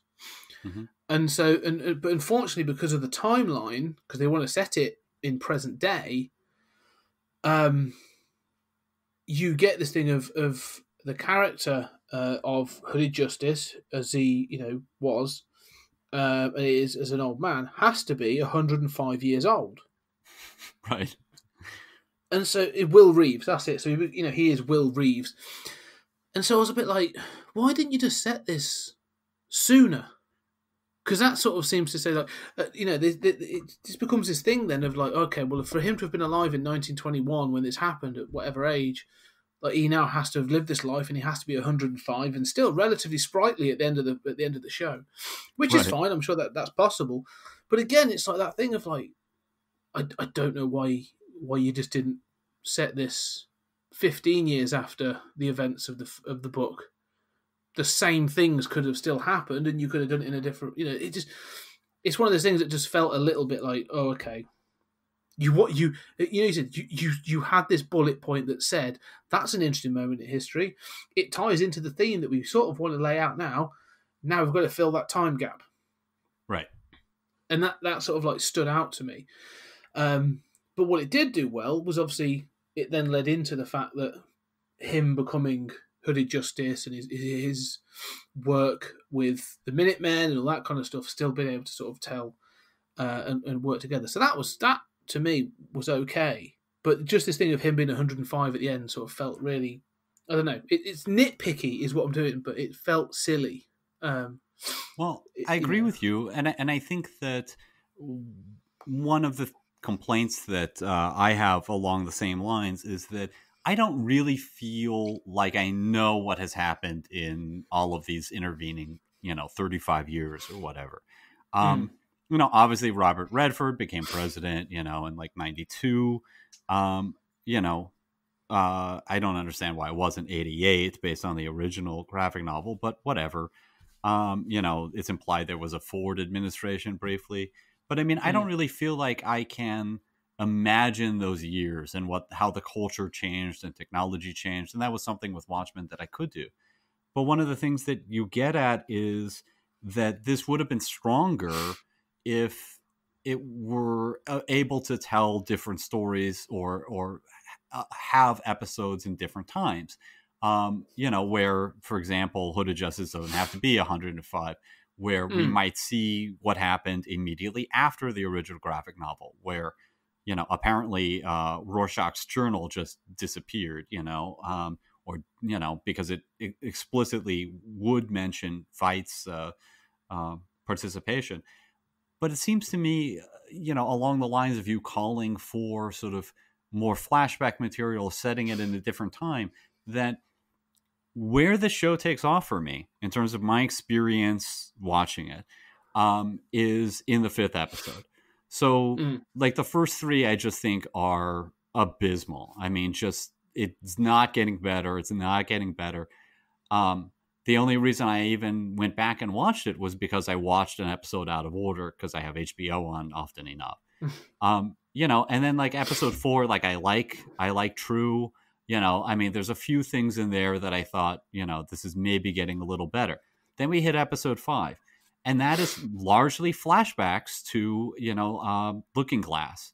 And you see the 85 attack, and now you're focusing on a character, and then, the next one is begins the sort of like nostalgia 2-parter where you get Hooded Justice. And that's an amazing episode. I mean, I can nitpick both of those episodes in big ways, but they are really compelling, good TV. Then the next one is a little weaker, but it's focused on Angela. And the gimmick is that she's coming down from nostalgia. And as you come down from somebody else's memories, you experience your own. So that's the excuse for the flashbacks. And then 8 is the Dr. Manhattan flashback, which is, following up on the revelation of the previous episode. These 4 flashback episode or flashback dominated, character dominated episodes are for me, all sort of like A-, in that range, and really, really strong. They are exactly what I wanted from this show. They are what I want. I really love them. I think they're really amazingly strong, and they're so much stronger than these ensemble pieces set in 2019. Yeah, I agree. I totally agree. And I think I'm looking at the episodes now, and I think episode 5, that whole thing about the effects, the after effects of that attack, and these people that sort of use this material, this reflective material, to prevent certain.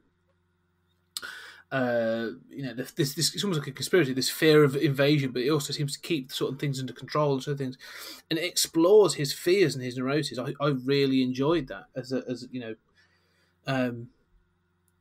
a character, and like you say, I think the highlight for me was the Hooded Justice stuff. I just really enjoyed this notion of seeing these things of this early thing of this guy becoming a police officer. And everything from they're given their badge, and all the white guys are getting their sort of like, welcome to the Force, you'll do great. Welcome to the Force, you'll do great. And then he steps past him, and then he is given his badge by another black officer and stuff. And I'm sure I'm pretty sure that probably is accurate or whatever. But and then his how he's treated on the with almost dismissed when he's on the streets and everything else, and just this escalation to the frustration of it, felt. Like you say, just compelling. I was really sort of into it. I really enjoyed it. And so the moment he becomes Hooded Justice, and you sort of, you get this notion of, or you get the explanation of why he wears the hood and the noose and everything else. It was just really good. I was just really, really pulled into the story at that point. And again, it's balanced though the whole time. This sort of, because it gets, I wouldn't say dour, but you get some quite nitty gritty stuff. But then it's balanced as well, lovely, by the slightly insane wackiness of what's going on with Vite. Like him firing his continuously cloned subordinates into the atmosphere, and then for you find out why. And the fact he does this play, and then he's on trial and all this other stuff, and it's like. That's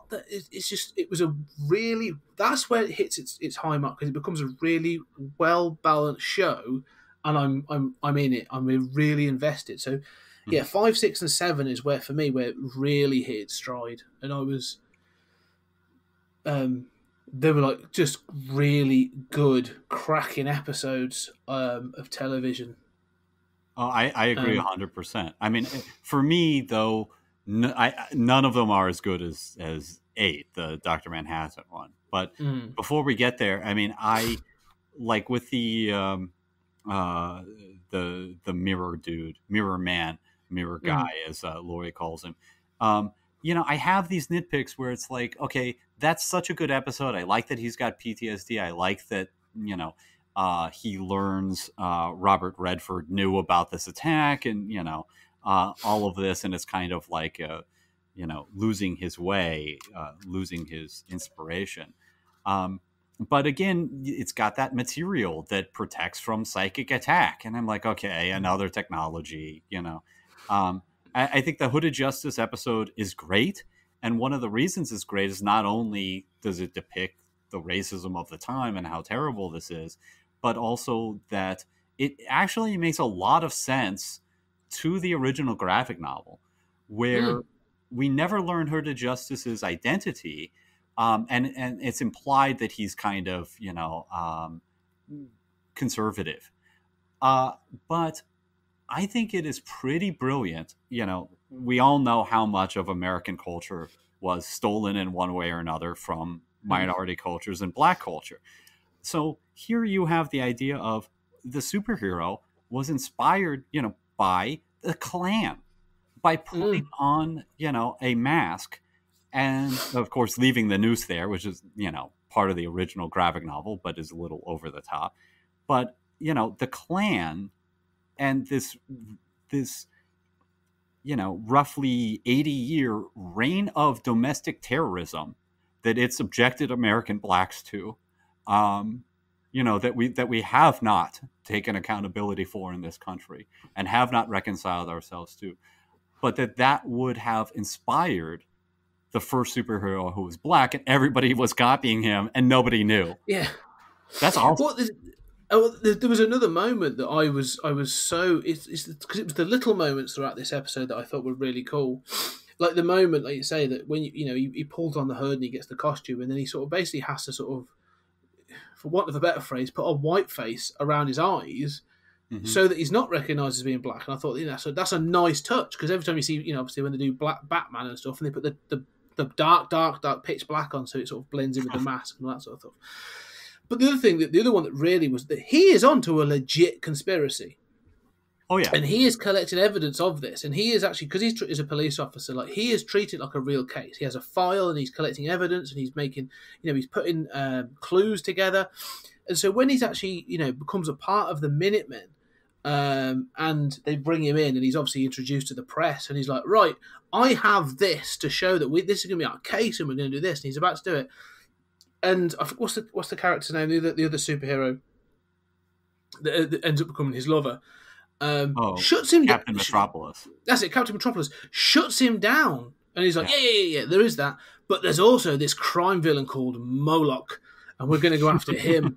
And it's just, I love the fact that, like, all of a sudden, like, he thinks he's about to get the resources and the backing of the Minutemen to take on this legit threat, and they're a bit like, oh no, that's too real. We're going to go after this guy because he's got a silly name and we think he's a crime boss. And you're sort of like, it's that thing of like, they were never serious. You know what I mean? It's this thing of like, this how it's presented to the press. Because then when he does come across it at the end, he does sort of, he tracks them down in to where they are. And he's, you find out that they are using some sort of hypnosis thing in cinema screens to make people attack each other. And he calls Captain Metropolis up, and he's like, right, I've tracked them down. I've got all this evidence. I know exactly where they're at. And he's like, yeah, it's not really our thing. Not much I can tell you. And it just sort of made me, I love the fact that when you go back to the graphic novel, and you do have Captain Metropolis trying to restart the Minutemen later on, he's a bit older and stuff, and you got like the comedian saying, this is a big joke, it's ridiculous. And even Adrian Veidt gets saying, well, no, he's got a point, but he's probably doing it the wrong way. It shows that actually, no, Captain Metropolis is a bit of a prick, and he is on a big joke. So the comedian is actually, the comedian, despite the fact his politics and his methods are probably further away from Hooded Justice. We're good. Yeah. There we go. Test. Yep. So to me, the fact that you find out that Captain Metropolis is a bit of a prick, really, and this thing of like, that. So really, despite their politics being sort of poles apart, really, actually the comedian isn't wrong when he says that when he tries to reform the Minutemen that it's a bit of a joke, this whole thing, and it's ridiculous. So again, it's the more subtle things like that harken back to the graphic novel that I really appreciate. Instead of sort of like instead of seeing Archie blowing fire, actually having a better understanding of how Captain Metropolis reaches that point of wanting to restart the Minutemen or the Watchmen or whatever. It has a more of an emotional impact for me, really. Well, and I think that's another example of how it actually fits with the original graphic novel and informs the original graphic novel, as the case with both Hooded Justice and Captain Metropolis. The whole thing about the police not supporting him, I agree, is a great point. And it reminds me of this, this thing in politics of being aware that liberal allies aren't necessarily going to be with you all the time. And this kind of suspicion of them that you see like in the movie Get Out, where, there are these liberal characters who actually believe in black superiority, but they're still going to use their white power and their wealth to take over black bodies, right? Yeah. So this kind of like suspicion of the allies that to be a good ally means more than just doing a little bit of lip service. And that's changed over the course of the last 5 years or so. I mean, it used to be that if somebody said, the right things. They were a good liberal TM, copyright, all rights reserved. And now there's a lot more ability to sort of question them and saying, you say you're for women, but you were really good friends with Harvey Weinstein. And I think that whole episode, one of the things that really marks it is that it is about the racial politics that obviously Lindelof wants to get at with this show, and that is interwoven throughout this show. But because it is set in an earlier time period, it doesn't have to deal with all of the mechanics of plot, of the ensemble cast and propelling the plot forward. And so its racial politics are actually really clear and really good. And I love it. And I want more intelligent superheroes and social commentary. I'm not with the fanboys who are like, how dare you make superheroes political? Well, they've always been political. But I think that in the rest of the show, the racial politics, as with that early first episode, get undercut by the necessities of the plot. No, I agree. And I think there's this thing of and it would not surprise me at all if actually, I said before about the bullet points that sort of listed the things they wanted. That thing with Hooded Justice, because it's so well rounded and it's actually so much, that's the bit that seems to me like well thought out, and I enjoy it the most. I wouldn't be surprised if that was the first thing they came to. If anything, it might have even been the original pitch. Oh, actually, we want to do a prequel, and we want to do this and this. And then eventually goes, well, we can't do a prequel. You've got to do a sequel. Go this way. So, that wouldn't surprise me in the slightest. It does seem that it was clearly something thought out from the beginning, the Hooded Justice stuff. But let's sort of work our way to the finale, because can you talk about the Dr. Manhattan episode? Because that's what I'm going to get to. You seem to not be as in love with that one, and that was actually the one that I saw most of it. Just on HBO as I was falling asleep, and I just paid attention, and I thought, okay, this is I've got a few problems, but this is really good, and I'm gonna go back and watch the rest of the show, despite my feelings about the first episode. But I take it you weren't as in love with this episode. No, well, it's interesting that I find I am. It's one of the. It's not the episode per se. It's actually Dr. Manhattan, in general. That I've got a bit of a problem with. So I like some of the aspects. So the other thing that you find out in this flashback is with Angela Abar's sort of history, where she came from, where she was from Vietnam. That's where she was raised, and actually Vietnam is now the 51st state, and there's all this stuff that goes with it. And they have a Dr. Manhattan Day every year. So I like that stuff again, that you find out about the tragedy of her life. That's quite interesting. That and how she was treated in an orphanage, and the fact that actually the reason she was orphaned is because of freedom fighters in inverted commas of people that wanted America out of Vietnam. They'd been there, it become the 51st state, and all that sort of felt resonated with me. I was like, okay, I get that. That feels like a series of events that would make sense. And the fact she's influenced to become a police officer and stuff. Fine, I'm happy with all that. I actually quite enjoyed that, learning her origins. Here's the issue I have with Dr. Manhattan, and it's sort of solidified in these last two episodes. In all the graphic novels, in the original graphic novel and in this, there's this thing of referring to time. So, oh yes. So in the book, it's sort of like, it says like it's August 5th, 1954, and this is happening, and now it's sort of April 7th, 1985, and it shifts, and now it's November 7th, 1985, and fine, he could now see linear time, front and back, okay, from the moment of his creation to the moment of his death. That is his thing, okay. Mm-hmm. So the two things I have of an issue with. So the other thing is, so when he meets Angela Abar in a bar, which I didn't even realize was a freaking pun until I've just seen the name of the episode. So the reason because there's a God walks into a bar is the name of episode 9, episode of 8. And I was like, so she's called Abar literally for that pun alone. Yeah, that's brilliant. Right. And I've only just realised that, and so that knocks a point off. Anyway, so he walks into this bar and he obviously has this thing and he says, "Oh yeah, I'm basically a conversation with Angela," and he says things like, "Well, you're going to tell me that you love me and that we're going to do this." And he says, "Oh, I'm sorry, I'm sorry about your parents." And all this stuff. "Well, I haven't told you about parents." "Oh no, but you will do in 6 minutes." And she's like, "Whatever," and eventually she does. And then there's this other stuff about how well. Her point is, why get into a relationship because it's only going to end in tragedy? And then his point is, well, don't they all? That's sort of the point. And she says, well, how long will ours last? And he says, 10 years. This thing it'll last this long. 10 years, whatever. Okay. And you're like, okay, that's interesting. So he obviously can see this thing. He can see the end point of all this. And obviously, there's been this other stuff of like when he left. You find out a bit more about what he did after. After Watchmen, he obviously left Earth. He went off to one of the moons of Jupiter and created this new life. And there's actually quite a good joke in there. I think it's funny when she says, he says, "I created all this life on this planet. And how long did it take?" He said, "About 90 seconds." And she says, "Oh, that's a typical male.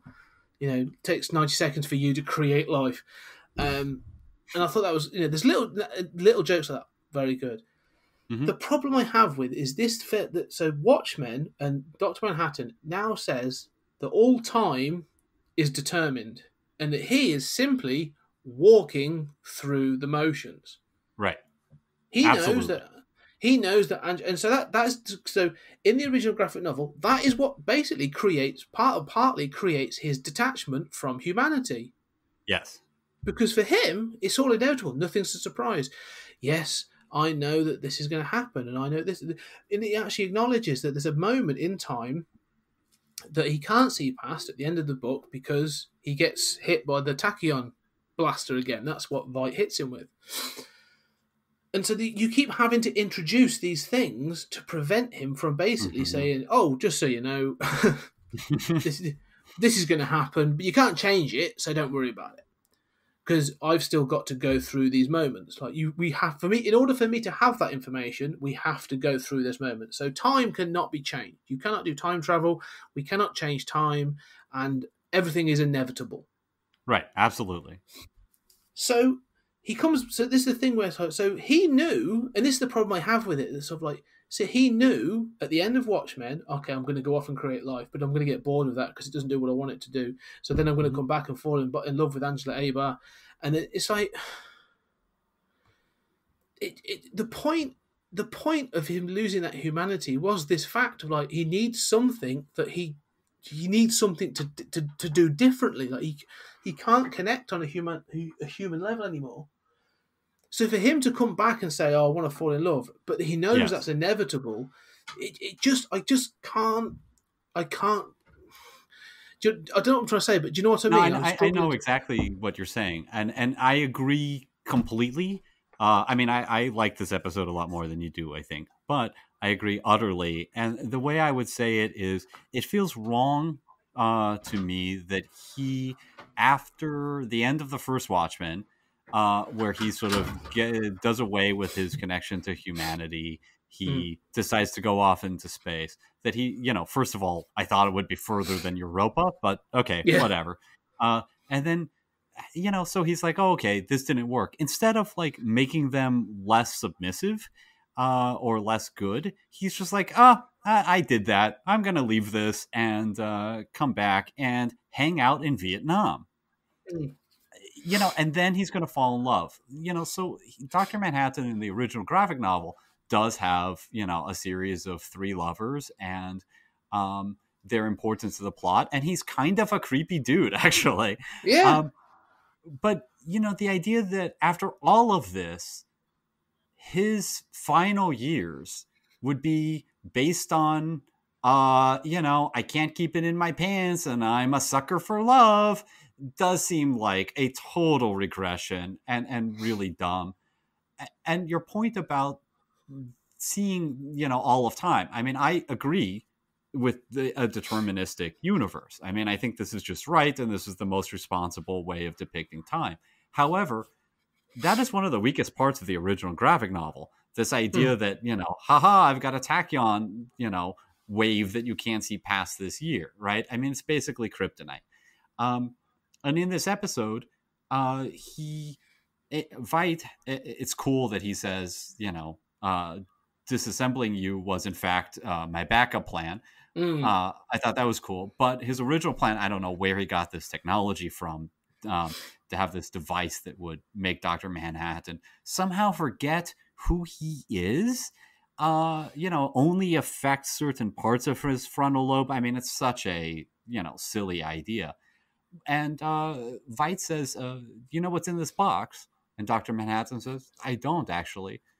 Okay, so you can't see inside that box because that box has been coated with tachyons. However, you can see the moment after it comes out in which you're holding it and the box is open. Yeah. So what's in the box, right? I mean, this doesn't really make any sense. In the same way that, yeah. That was going to be my next point, is like you say, because that moment he does, he says, oh, I don't. And because he mentions in it, there's a period of 10 years. There's a period of 10 years where I don't know what happens. Yeah, you don't. But you know what happens right up until the second that you don't know. So you do know that Angela's about to insert something into your head. Yes, exactly. And you know that you're going to come out of this and fight some 7th Cavalry dudes and get disintegrated by a stupid, tachyon gun that they magically have. So I understand that he can't tell, when they have that conversation in the bar, I understand that he can't tell Angela how he gets the information. I mean, he tells her he can see time differently. That's fine. Right. But I understand he can't say to her, yeah, well, in 10 years' time, I'm going to get shot by this cannon, and then a crazy scientist woman's going to suck my energy or my life force out of me. So I'm not going to tell you that, but I know it's going to happen. And it's sort of like, it's the deterministic nature of it that's sort of like, I can't change that. That is what happens. There is nothing I can do now to change that. So I'm just going to live those events. So the moment he becomes Cal and becomes like just her husband and lives with her and they adopt the kids and like that's like that part, fine. But again, I'm a bit like, it's just this thing of seeing the future and seeing it all. It bothers you. It does. Is it the determinism? Partly, but also this the notion of him, like you say, him wanting to come back and falling in love and all this other stuff, because that means that like maybe I'm just not, my brain just can't fathom this thing. But if you can see the events that are going to unfold, and you're just like, okay, I've got to walk through these events because they're going to happen. I cannot change the events that are going to happen. However, the events that are going to happen seem really incongruous with my character development from this point. Yes, and that's the problem absolutely. I have. So it's this thing, like you say, of going off and then coming back, and I'm just like, okay. Yeah, so I mean, I have less of a problem with just the determinism, right? I mean, because I think that is the most responsible way to depict time. There's no magic that says you can change it and then it flows forward differently. We experience time in that forward way, but that's not a physical property of time. No. Yeah, so I mean, this is, I think, the right depiction of time, but you're right that the way in which it's depicted doesn't make sense. I think at best, the best way that it's depicted is that whole, we're going to have a fight. And she says, no, we're not. And, they end up having a fight. I think that scene is brilliant, and it shows how that determinism, it's going to happen anyway. It might happen because of what I've said based on it happening. I think the sort of reveal of her saying, I need you to send a message to my grandfather. You're there right now. Oh, did I cause all this? I think that is fantastic. Yeah, those are determinism done right? Yeah, and that's what I'm saying. There are moments when actually it's done really, really well. Mm-hmm. But in a grander scheme, yes, it's almost like you say, there are nuggets where they've gone, I've got this, I understand this. And that moment especially where, like you say, she goes, or he goes to visit her grandfather and explains that, yes, you've got a granddaughter. And it's almost like, it's because it's a what the fuck moment where you are like, oh, Oh shit, Angela, you screwed the pooch on this one. But the other problem I have with that is, again, that all right, those events were going to happen. They're bound to happen. That's what happens. It can't go any other way, as in those key events. Mm-hmm. But the thing is, it's almost like, okay, but Dr. Manhattan, it's this thing of determinism again. Like, her grandfather was going to learn that information anyway. That's how you have to take it.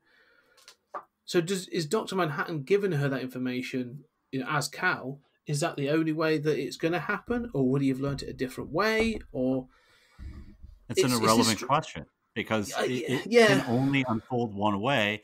And actually, there's some evidence of this from physics that the universe seems to allow things to happen in a way that is consistent. So when you have particles that are undetermined, the actual structure of the universe allows them to occur in such a way that there are no contradictions. This seems to be a property of the physical universe. So the fact that it's like a loop like that, I mean, you have to accept that in a deterministic version of time. But where I think you're right, and where it does bother me, is first of all, he could have told Angela, he says it ends in tragedy. What's the difference between that and saying, oh, by the way, those 7th Cavalry guys, do this to me? He withholds certain things clearly just for the sake of drama, of letting the plot unfold. And then secondly, when he is attacked at the home, he knows the guys are out there, right? He has the ability to teleport.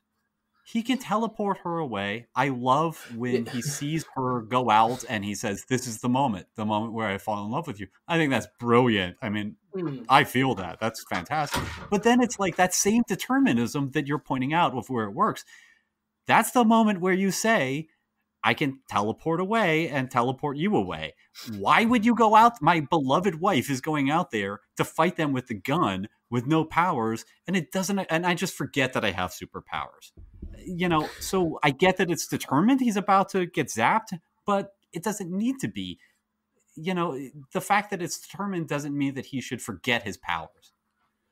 Yeah, and this is the thing of having a godlike character in a program like this, isn't it? That you have to have these moments of weakness in it, or these moments of mistakes in order to make the plot work. Because this is the Superman problem as well, is if they are all powerful, much like Dr. Manhattan would be because of his the determinist nature of time, then actually, like, none of this should happen, because, like you say, you can look at it and go, yeah, I should teleport away right now.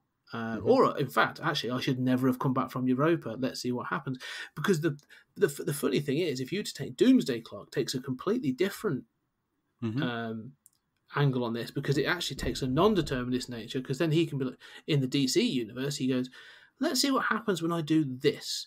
I move a lantern 6 inches to the left, or I do something else. That sort of, he has the ability, because they don't have a determinist nature of time. So it's this use of Dr. Manhattan of sort of like, he it's the bit of a problem that causes it with when you have a narrative show that's being told episodically, when actually he already knows the outcome. Right. And so I have issues. Some of it's brilliant. Some of it is really well done, and I actually do kind of like their conversation in the bar as well. Me too. And the guy who plays him, what's his name? Yahya Abdul Mateen, is fantastic. Like, his portrayal of Dr. Manhattan and how he plays him I really enjoy, because it feels like, they're never going to do the way they did it in the Snyder movie, that level of special effects. But he brings something for me that I feel, again, much like I've said with some of these other characters, harkens back to that graphic novel, and how he has the voice that I can sort of link back to, if not always the actions, to that original source. So I actually thought he was very good. I agree with all of that. But I think that the original graphic novel is an utterly deterministic world. yes, there is this tachyon thing beyond which he cannot see, but events beyond that tachyon barrier only happen one way. There are no variations to that. He sees all time simultaneously, and you cannot change time. This unfolded precisely the way that it unfolded. It already has happened. Everything already has happened. You can't change that. That's absurd. That's a deterministic universe, and Watchmen clearly is a deterministic universe. The HBO show, for all of its faults, and I agree, the sort of like, I'm just going to walk out and let them zap me, doesn't make sense. But having said that, at least it gets that right. In the Dr. Manhattan, before Watchmen comic, I actually quite like it. I think it's one of the stronger before Watchmen comics, but that interjects the idea of a non-deterministic universe in which quantum fluctuation occurs, and an event may occur different ways, right? In quantum physics, you can only talk about the likelihood of an event. You do not talk about certainties in the same way that you do in classical physics. So, it sort of plays with that, Schrodinger's cat and all that stuff. And so, but I would say that the version of time in Doomsday Clock is entirely inconsistent and just a fundamental incongruity with Watchmen. And the original Watchmen would not have unfolded that way if you could just zap around and change time the way it's depicted in Doomsday Clock. So, the HBO Watchmen series does kind of, you have to buy certain things, but at least it understands a deterministic universe. It does. It handles Dr. Manhattan 1,000 times better than Doomsday Clock. There's no. I'm not going to argue that point. Right. It's more the nature of having a determinist character. A character who can see time in a narrative story. I don't know. I just have this notion. Maybe I think the problem is maybe I'm just polluted by Back to the Future. I think that's the problem. I'm like, well, I love Back to the Future. Yeah. I'm like, Marty, go back and stop this. Why are we? But the other problem I have with the finale is there is one other question I have around the finale. I actually quite enjoyed the finale, and I like the idea of the notion of people wanting to take his power. Because you would, wouldn't you? Like, if he's the most powerful person, of course, there's people going to want to try and replicate that or steal it in some way. And so that part of the story, again, it feels very pulpy in its nature, creating a cage in which to capture him and all that kind of thing. And actually, again, it's a fun adventure, pulpy kind of storytelling. In those final moments, I like the callbacks. I like the fact that they go back to the Arctic laboratory and end up using the frozen squids as bullets on the thing. That I like the fact that that's actually sort of, again, like it's Chekhov squids. But the Chekhov squids. The one thing that bothered me about the finale was this notion of taking Dr. Manhattan apart at a sort of molecular level and taking that energy so that it can be put into somebody, and that's what True is intending to do. And I like the fact of Dr. Manhattan, Adrian Veidt saying, when he actually admits, he says, if she's to have this power, no one person should have that power, especially someone so arrogant and who's basically a psychopath should have that power. Well, how do you know? Because that's me, basically, sort of like, he acknowledges it. And I thought, that's really interesting that he actually admits that, I shouldn't have that power because I would do all kinds of bad things. But Dr. Manhattan, well, it's left at, Dr. Manhattan is killed. Yeah. His power is taken. It's absorbed into that globe orb thing. But then that globe orb thing is destroyed. Right. And the one thing I was curious is, like, energy cannot be destroyed. Energy just changes form. Where did Dr. Manhattan's energy and stuff go? I don't know. I mean, I think Would it That's not a have good been... point, but I mean, this whole like stealing the power thing. I mean, I really like that moment with Adrian. I like seeing Karnak. I like True. I think True is a really great villain. I love her origin story with how, of course, Dr. Manhattan wouldn't even notice that this employee is gone. I mean, Veidt wouldn't even notice this employee is gone. I like all of this stuff, but the whole taking Dr. Manhattan apart and stealing his power, I mean, it's you admit that it's pulpy and it works for you. I think like it doesn't really make a lot of sense. And I had the same thought that you did about like, well, what happened to that energy? But I think like at that point we're kind of like off the rails already. Yeah, but I think I have a better ending than what we're given that I would have been more interested in. Okay. Because and shoot me down on this one, and even viewers, listeners, if you're listening and you think I'm talking crap, let me know. But the ending of the film is they've had this thing about eggs throughout the film, throughout the series. Even in the first episode, you even get like cracking eggs open, and they play back again and again. And the notion in the final episode is that, is it possible for Dr. Manhattan to transfer some of his biological matter into something to someone else to ingest it or whatever, and for them to then gain his powers? And so the final part of the series is Angela finds an egg, and she's obviously, there's been he said something to trigger this, so she eats this raw egg, and you are left with a moment to determine whether or not she can walk on water, and you never see it. Like, you don't actually get to find out. Fine, I kind of like that as a closing moment. It's interesting. The fact you don't get to know, I like. What I think would have been more interesting is a bit like there's an issue of Miracle Man in the Silver Age, where Miracle Man provides everybody with the ability to fly just for a short time, so they can know what it's like. Mm-hmm. What I think would be more interesting is if this was to end with something either as good as that, or actually more tragic in many ways. Dr. Manhattan's power and energy field was blasted out. Destroying that globe actually just is a shockwave of this godlike power over the world. And it's almost like either people are then given superpowers, and so you're actually giving birth to a true superhero universe, and you've now got to deal with the thing you've been trying to avoid for however long, or it's which is the Miracle Man kind of idea, or it's then treated as a second psychic blast event, and all of a sudden, all these people with no training and no experience see time instantly. Oh, that's interesting. How would you then deal with that? If just for a second, even if it's just as a second, a bit like flash forward or whatever, you can see all of time or your existence front and back.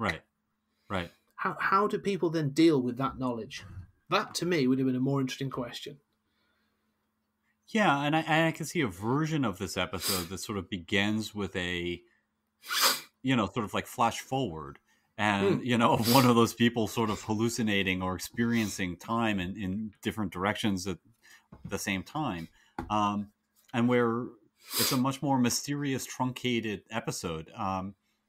And let itself be more trippy and, bizarre or philosophical. I think that would work. I mean, I would like to see that. It might have needed more space than an hour. And one of my objections to it would not be to it, but rather, why did we have this stupid nostalgia thing if, they were going to be able to experience time anyway? We could have just cut to that. But that's not your fault. But I'm fine with all of that. It just felt the end. I enjoy the fact the irony is, like you say, it ends up becoming a pulpy adventure finale. Like, it almost becomes a rather rote hero versus villain finale, which I don't think is supposed to be a statement, but I could be wrong. But yeah, it felt like that final sort of half hour sort of felt like a bit of a letdown in that sense of like, oh, we're just going to fall back on, as we've said before, the punchy, shooty of like, this could have gone different. Yeah. No, I agree completely. I mean, I feel like it reverts to a very stereotypical kind of superhero plot. I mean, it really feels to me as if they're not even the same characters. We're just in this very kind of pulpy landscape. I mean, it really felt to me as if it's like Lindelof we got to stick the landing. Here's what people want in a superhero movie landing. Let's do that.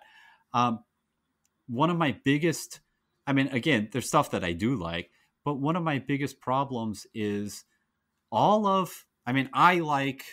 I think Dr. Manhattan is a fascinating character. I want more with him. He hides for the whole episode. I mean, the whole show. Then you discover him and get a flashback episode, and then he's dead. There's a lot of violence done to the original Watchmen characters in the show.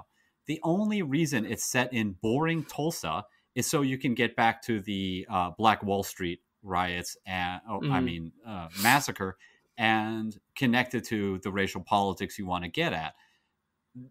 That's the only reason it's in Tulsa. I mean, I really do not want to watch any show that's set in Tulsa, especially not something on the cosmic scale of Watchmen. There's so much violence to those original characters. Veidt basically has nothing to do. And, one of the most offensive moments in this is when he is beamed on the head by Looking Glass. Looking Glass just hits him with a wrench. It's like, okay, that causes a concussion. And it's just like, haha, shut up. I mean, that's the last we see of him. And the implication is he'll be on trial. But I think that there's so much violence towards those characters in favor of these new characters. And I like the flashback episodes featuring these new characters, but I'm not sure that they're as compelling. I don't know why it has to be really has to be in Tulsa. And then all those new characters do absolutely nothing in the finale. You have the finale, all it needs is Veidt. Veidt just goes to Karnak, and, as long as you get Veidt to Karnak, he uses the frozen squids as missiles. That's it. The other problem with that is not only have you kind of, you're killing the most interesting character, certainly from the original graphic novel, all the new characters wind up doing nothing. They weren't really important to the final resolution. But also in terms of the way the present day plot is not in control of its meaning and its racial narrative. I like True. I like, some of the racial politics of the show. But at the end, ultimately, True is defeated by an old white dude who's rich. So at the end of the day, the hero of the story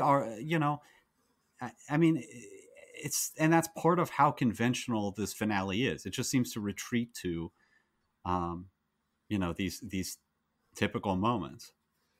And I think that's the thing. That's the main problem I had with the finale, was that it felt very atypical. Like, it felt like it could have been any TV show. And if anything, it felt like a TV show. That last half an hour felt like a TV show finale. It didn't feel grand. It didn't feel challenging or anything like that. It just felt a bit like, okay, time to wrap it up, and here's what happens. Right. I agree completely. And I even think that egg finale, I like the egg finale because of the way eggs have been woven through, especially in the Dr. Manhattan episode. But I don't buy that he can transfer his powers. I mean, you'd think that would have been referenced in the original Watchmen. How is that done? I mean, consuming part of an animal, a superhero doesn't give you like an animal totem or something that superhero's powers. I mean, I'm not sure how this works. Well, not to be crude, but he's obviously. God. Well, no, but he has been sleeping. He was sleeping with Angela, but then as Cal, but then to be going back to Silk Spectre and his lover before that, Right. you're telling me that, like you say, they would have had some sort of sexual intercourse where this wouldn't have come up. Where he's like, yeah, actually, awkward conversation now. Yeah, my sperm is gonna give you godlike powers, at least one injection at a time, baby. That's right. Yeah. Yeah. And if we ever do oral sex, I'm going to tell you, don't swallow. God. But that's the point, though, isn't it? Again, like, I know it's crude, I know it's silly, but it's the same. It's this thing again of like, if I'm thinking of that, and maybe it is just my degenerate mind coming up with that, but I'm still like, surely someone must have thought this feels a bit silly. To say that if you ingest a part of me at a molecular level, or a cellular level, you could have my powers. I'm just like, yeah, it does feel silly. It's very comic booky and not in a good way. Yeah, I mean, to be fair, if you really wanted to, I mean, I'm glad they didn't do it. But there's a I know you say it works in a deterministic timeline, but. That cliffhanger moment. There's an episode, or there's a follow on where Angela walks on water, and there's a moment where she falls flat in that water. Oh right, the Schrodinger's cat of Angela on the water. Yeah, because you're supposed to go like it's a tentative moment, like as her toes get close to the water, isn't it? But if she puts weight on that, there's a possibility of her just falling arse over tit into that pool. And her grandfather coming at him and like, what are you doing? Well, I don't know. It seems to me pretty obvious that is an egg put there by Dr. Manhattan to transfer. Oh yeah, I mean it's pretty clear. And I mean, so I also felt like it's going to cut right then. Right as she puts her, it just takes so long to have her stretch her. She eats the egg and she takes so long to stretch her foot over the water. You're like, oh God, it's going to cut before she touches it. You just see that ending coming a mile away. And my problem with it is that it doesn't feel earned. It feels like you have done violence to the original characters. You've misunderstood the original graphic novel in certain ways. And I get that, what you really care about is Tulsa and these new characters and Angela. Okay, that's fine. But you just, killed Dr. Manhattan to give your own character, have her become the new Dr. Manhattan. That just seems a little cheap to me. Yeah. And again, it sort of, it just felt like an easy ending of sort of like, again, that pulpy cliffhanger. Same bat time, same bat channel. It just feels a bit like that though. That they're a bit in it, which is fine because it's a TV show and it's entertainment. But right, it felt like an easy way out at the end. I agree. Can I just raise another weird little objection? Like, if the end of the Veidt storyline is that he's going to be put on trial for the squid attack, right? Why wouldn't, if that's where you're going with that narrative, I mean, there's a kind of charm to him being on trial as an old man. But first of all, you've already had this kind of mock trial on Europa. Yeah. So you're going to be repeating that trope. Secondly, the end of the original graphic novel is that his plan is going to be revealed to the world if the New Frontiersman bothers to read its mail, right? Yeah. At least somebody's going to know. You decided not to follow up on that plot. Right? I mean, you just decided that actually didn't happen. And then you got at the end of 9 hours to the same place with that character. Doesn't that seem weird? Well, this is the thing, because actually, there is actually the reason that the 7th Cavalry use Rorschach's mask as their sort of totem, as their mask, is that Rorschach's diary is out there. And many have considered it a hoax. It's sort of covered off in like 2 drop lines, because at one point they show a picture and they actually do say, "Oh, it's a page from Rorschach's diary," and then somebody else at one point does say, "Oh, it was a hoax." And then you obviously Right. go, it wasn't a hoax because it's so dismissed that you're a bit like, eh. And I'm a bit like, even if it was a conspiracy, like even if someone thought it was a conspiracy, like it would have more traction than that. Oh, absolutely. Well, and It would also, be, right. I mean, but then when like Looking Glass sees that video, right? His response shouldn't be, "Oh my God, my whole life has been a lie." His response should be, "Oh, that white nationalist conspiracy theory is totally true." yeah. And Maybe the white nationalists have a point. Yeah, and that again would be more challenging to say, "Oh, actually, wait." Yeah, it's interesting that they clearly have a problem with it, but they've got to address it, and so they address it in like I think 2 or 3 drop lines, like littered throughout some of the episodes, but it's not in any way Consistent addressed. or No, right. no. So as a bit of a wrap up, though, I mean, we've obviously talked about the 2 sequels to Watchmen, and I think we've been quite clear which we favour. Yes. So what were your final thoughts really on these 2? Just final points on these 2 sequels to Watchmen. I think they show that you can do a good Watchmen sequel. I think they both show promise, but they both misunderstand in different ways the source material and the characters that they're dealing with. You made the point about Doomsday Clock that that just having a separate issue featuring the new Rorschach would be a fascinating issue. I agree completely.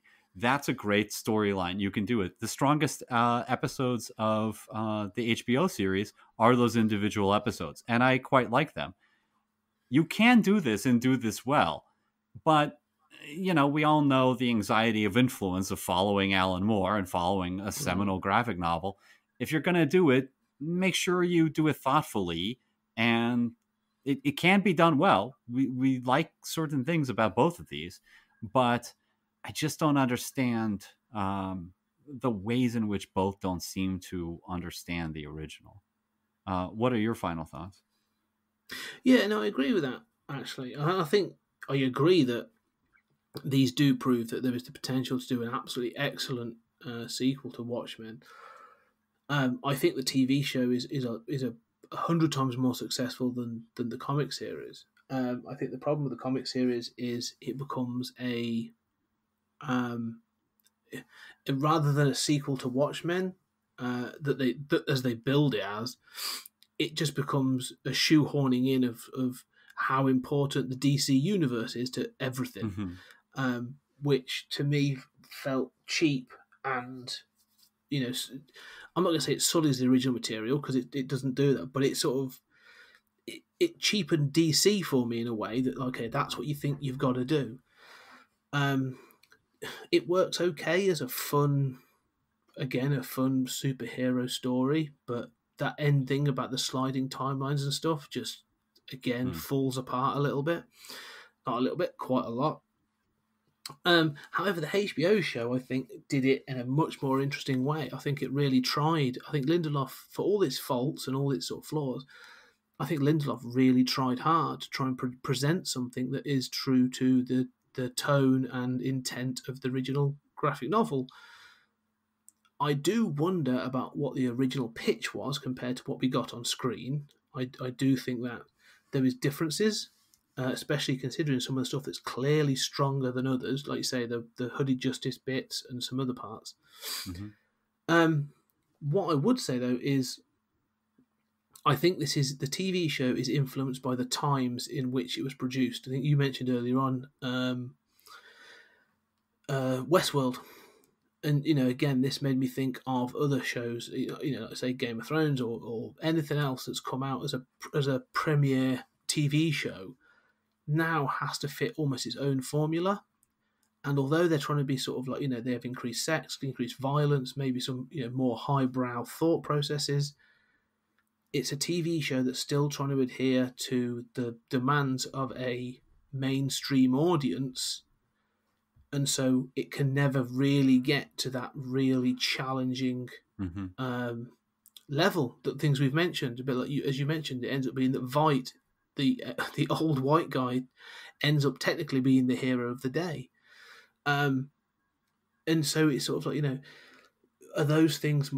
were those things intentional, or is that something that's been imposed on the show by the channel and others? I don't think we'll ever know, but it does feel compromised in certain ways, and I think that's a bit of a shame. I do think I'll go back and watch it at some point in the future, and I think I'll get more from it again, going back and watching it. So I think the TV show was more successful, but I still think there's somebody out there that could write a really good sequel to Watchmen. But then there's a question of, well, if there's someone out there that could write a really good sequel to Watchmen, I think I'd rather have that person write their own book. Right. Yeah, I agree. I just want to say real quick that, that sort of conservative ending to the HBO series of Veidt, winning the day, the old white guy, he's murdering his own daughter, who, represents the future, and a non-white future and a feminine future. The future is feminine. Well, not in this universe. And I like your suggested endings to the HBO show. I think both would have been better than what we got. But, I also really, really wanted True to win. I wanted her to get that power. And the point she makes about how, Manhattan has squandered this power and hasn't fixed all of these ills is absolutely dead on. I mean, you and I know that's the Authority. That's Miracle Man, and I would have liked seeing True have that power, and maybe, seeing her mess stuff up and not agreeing with how she uses it. And as you said, seeing a sequel that dares to go in these challenging directions. And I think that's exactly what I want. Challenging but smart. And but then again, as you say, I'd like it, but wouldn't those talents be better used to make something new? Yeah. Good. I think we've actually dissected this quite a lot. I'm trying to think if there's anything else saying, but no, I think we've done it, and I'll be interested to see what what other people have got to say. Do they agree with what we've said? Do they disagree? Do they think Watchmen is a settled topic at this point. Yeah. We have exhausted everything that can ever be said about Watchmen. It's closed. It's been sorted. Yeah, and I think I don't think at one point I thought, should I go back and do a further episode like focusing specifically on the graphic novel?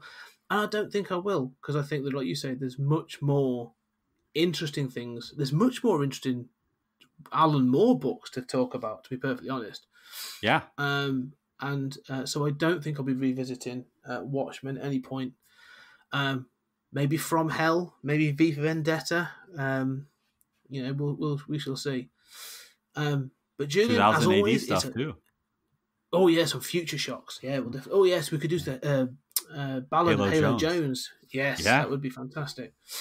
Yeah, that would be interesting. That'd blow people's mind. That would. That's a forgotten gem. That is. That's something. Another Alan Moore thing that never gets bloody mentioned. I think it's a tragedy. But yes, I think we will do that at some point. Sounds good. Well, this has been a lot of fun, and I'm sorry to rant, and I know I have strong opinions, but I want to thank you not only for encouraging me and expanding my understanding of Watchmen. I think we mostly agree on this stuff, but also allowing me to vent my spleen, because I was building up toxins within my body about Doomsday Clock, and I have now released them. That's what, if anything, 20th Century Geek can be therapy. That's very much what it is. But yeah, thanks very much. Well, thanks a million, Scott. I always have fun, and I hope everyone follows you on Twitter. That's it. Yeah, come join us in the party. It'll be great. But thanks for this, and we'll talk again soon. Well, ladies and gentlemen, there you have it. Another great 20th Century Geek episode. Thank you for listening. If you would like to get in contact to suggest topics for future shows, or just chat about everything nerdy, you can email me at 20thcenturygeek@gmail.com. That's 20thcenturygeek@gmail.com. Or find me on social media, Twitter, Facebook, or Instagram. Just search for 20th Century Geek. If you would like to support the show, please go on your podcast catcher and leave a 5-star review. I would greatly appreciate it. It raises the show in the ranks and lets more people know about the podcast. If you want to show more support for the podcast, we do have an Amazon wish list. Just go on Amazon and search for 20th Century Geek, and you will find a list of books that will help with research for future podcasts. And don't forget, we love second-hand books in 20th Century Towers. Once again, thank you for listening, and we'll see you next time.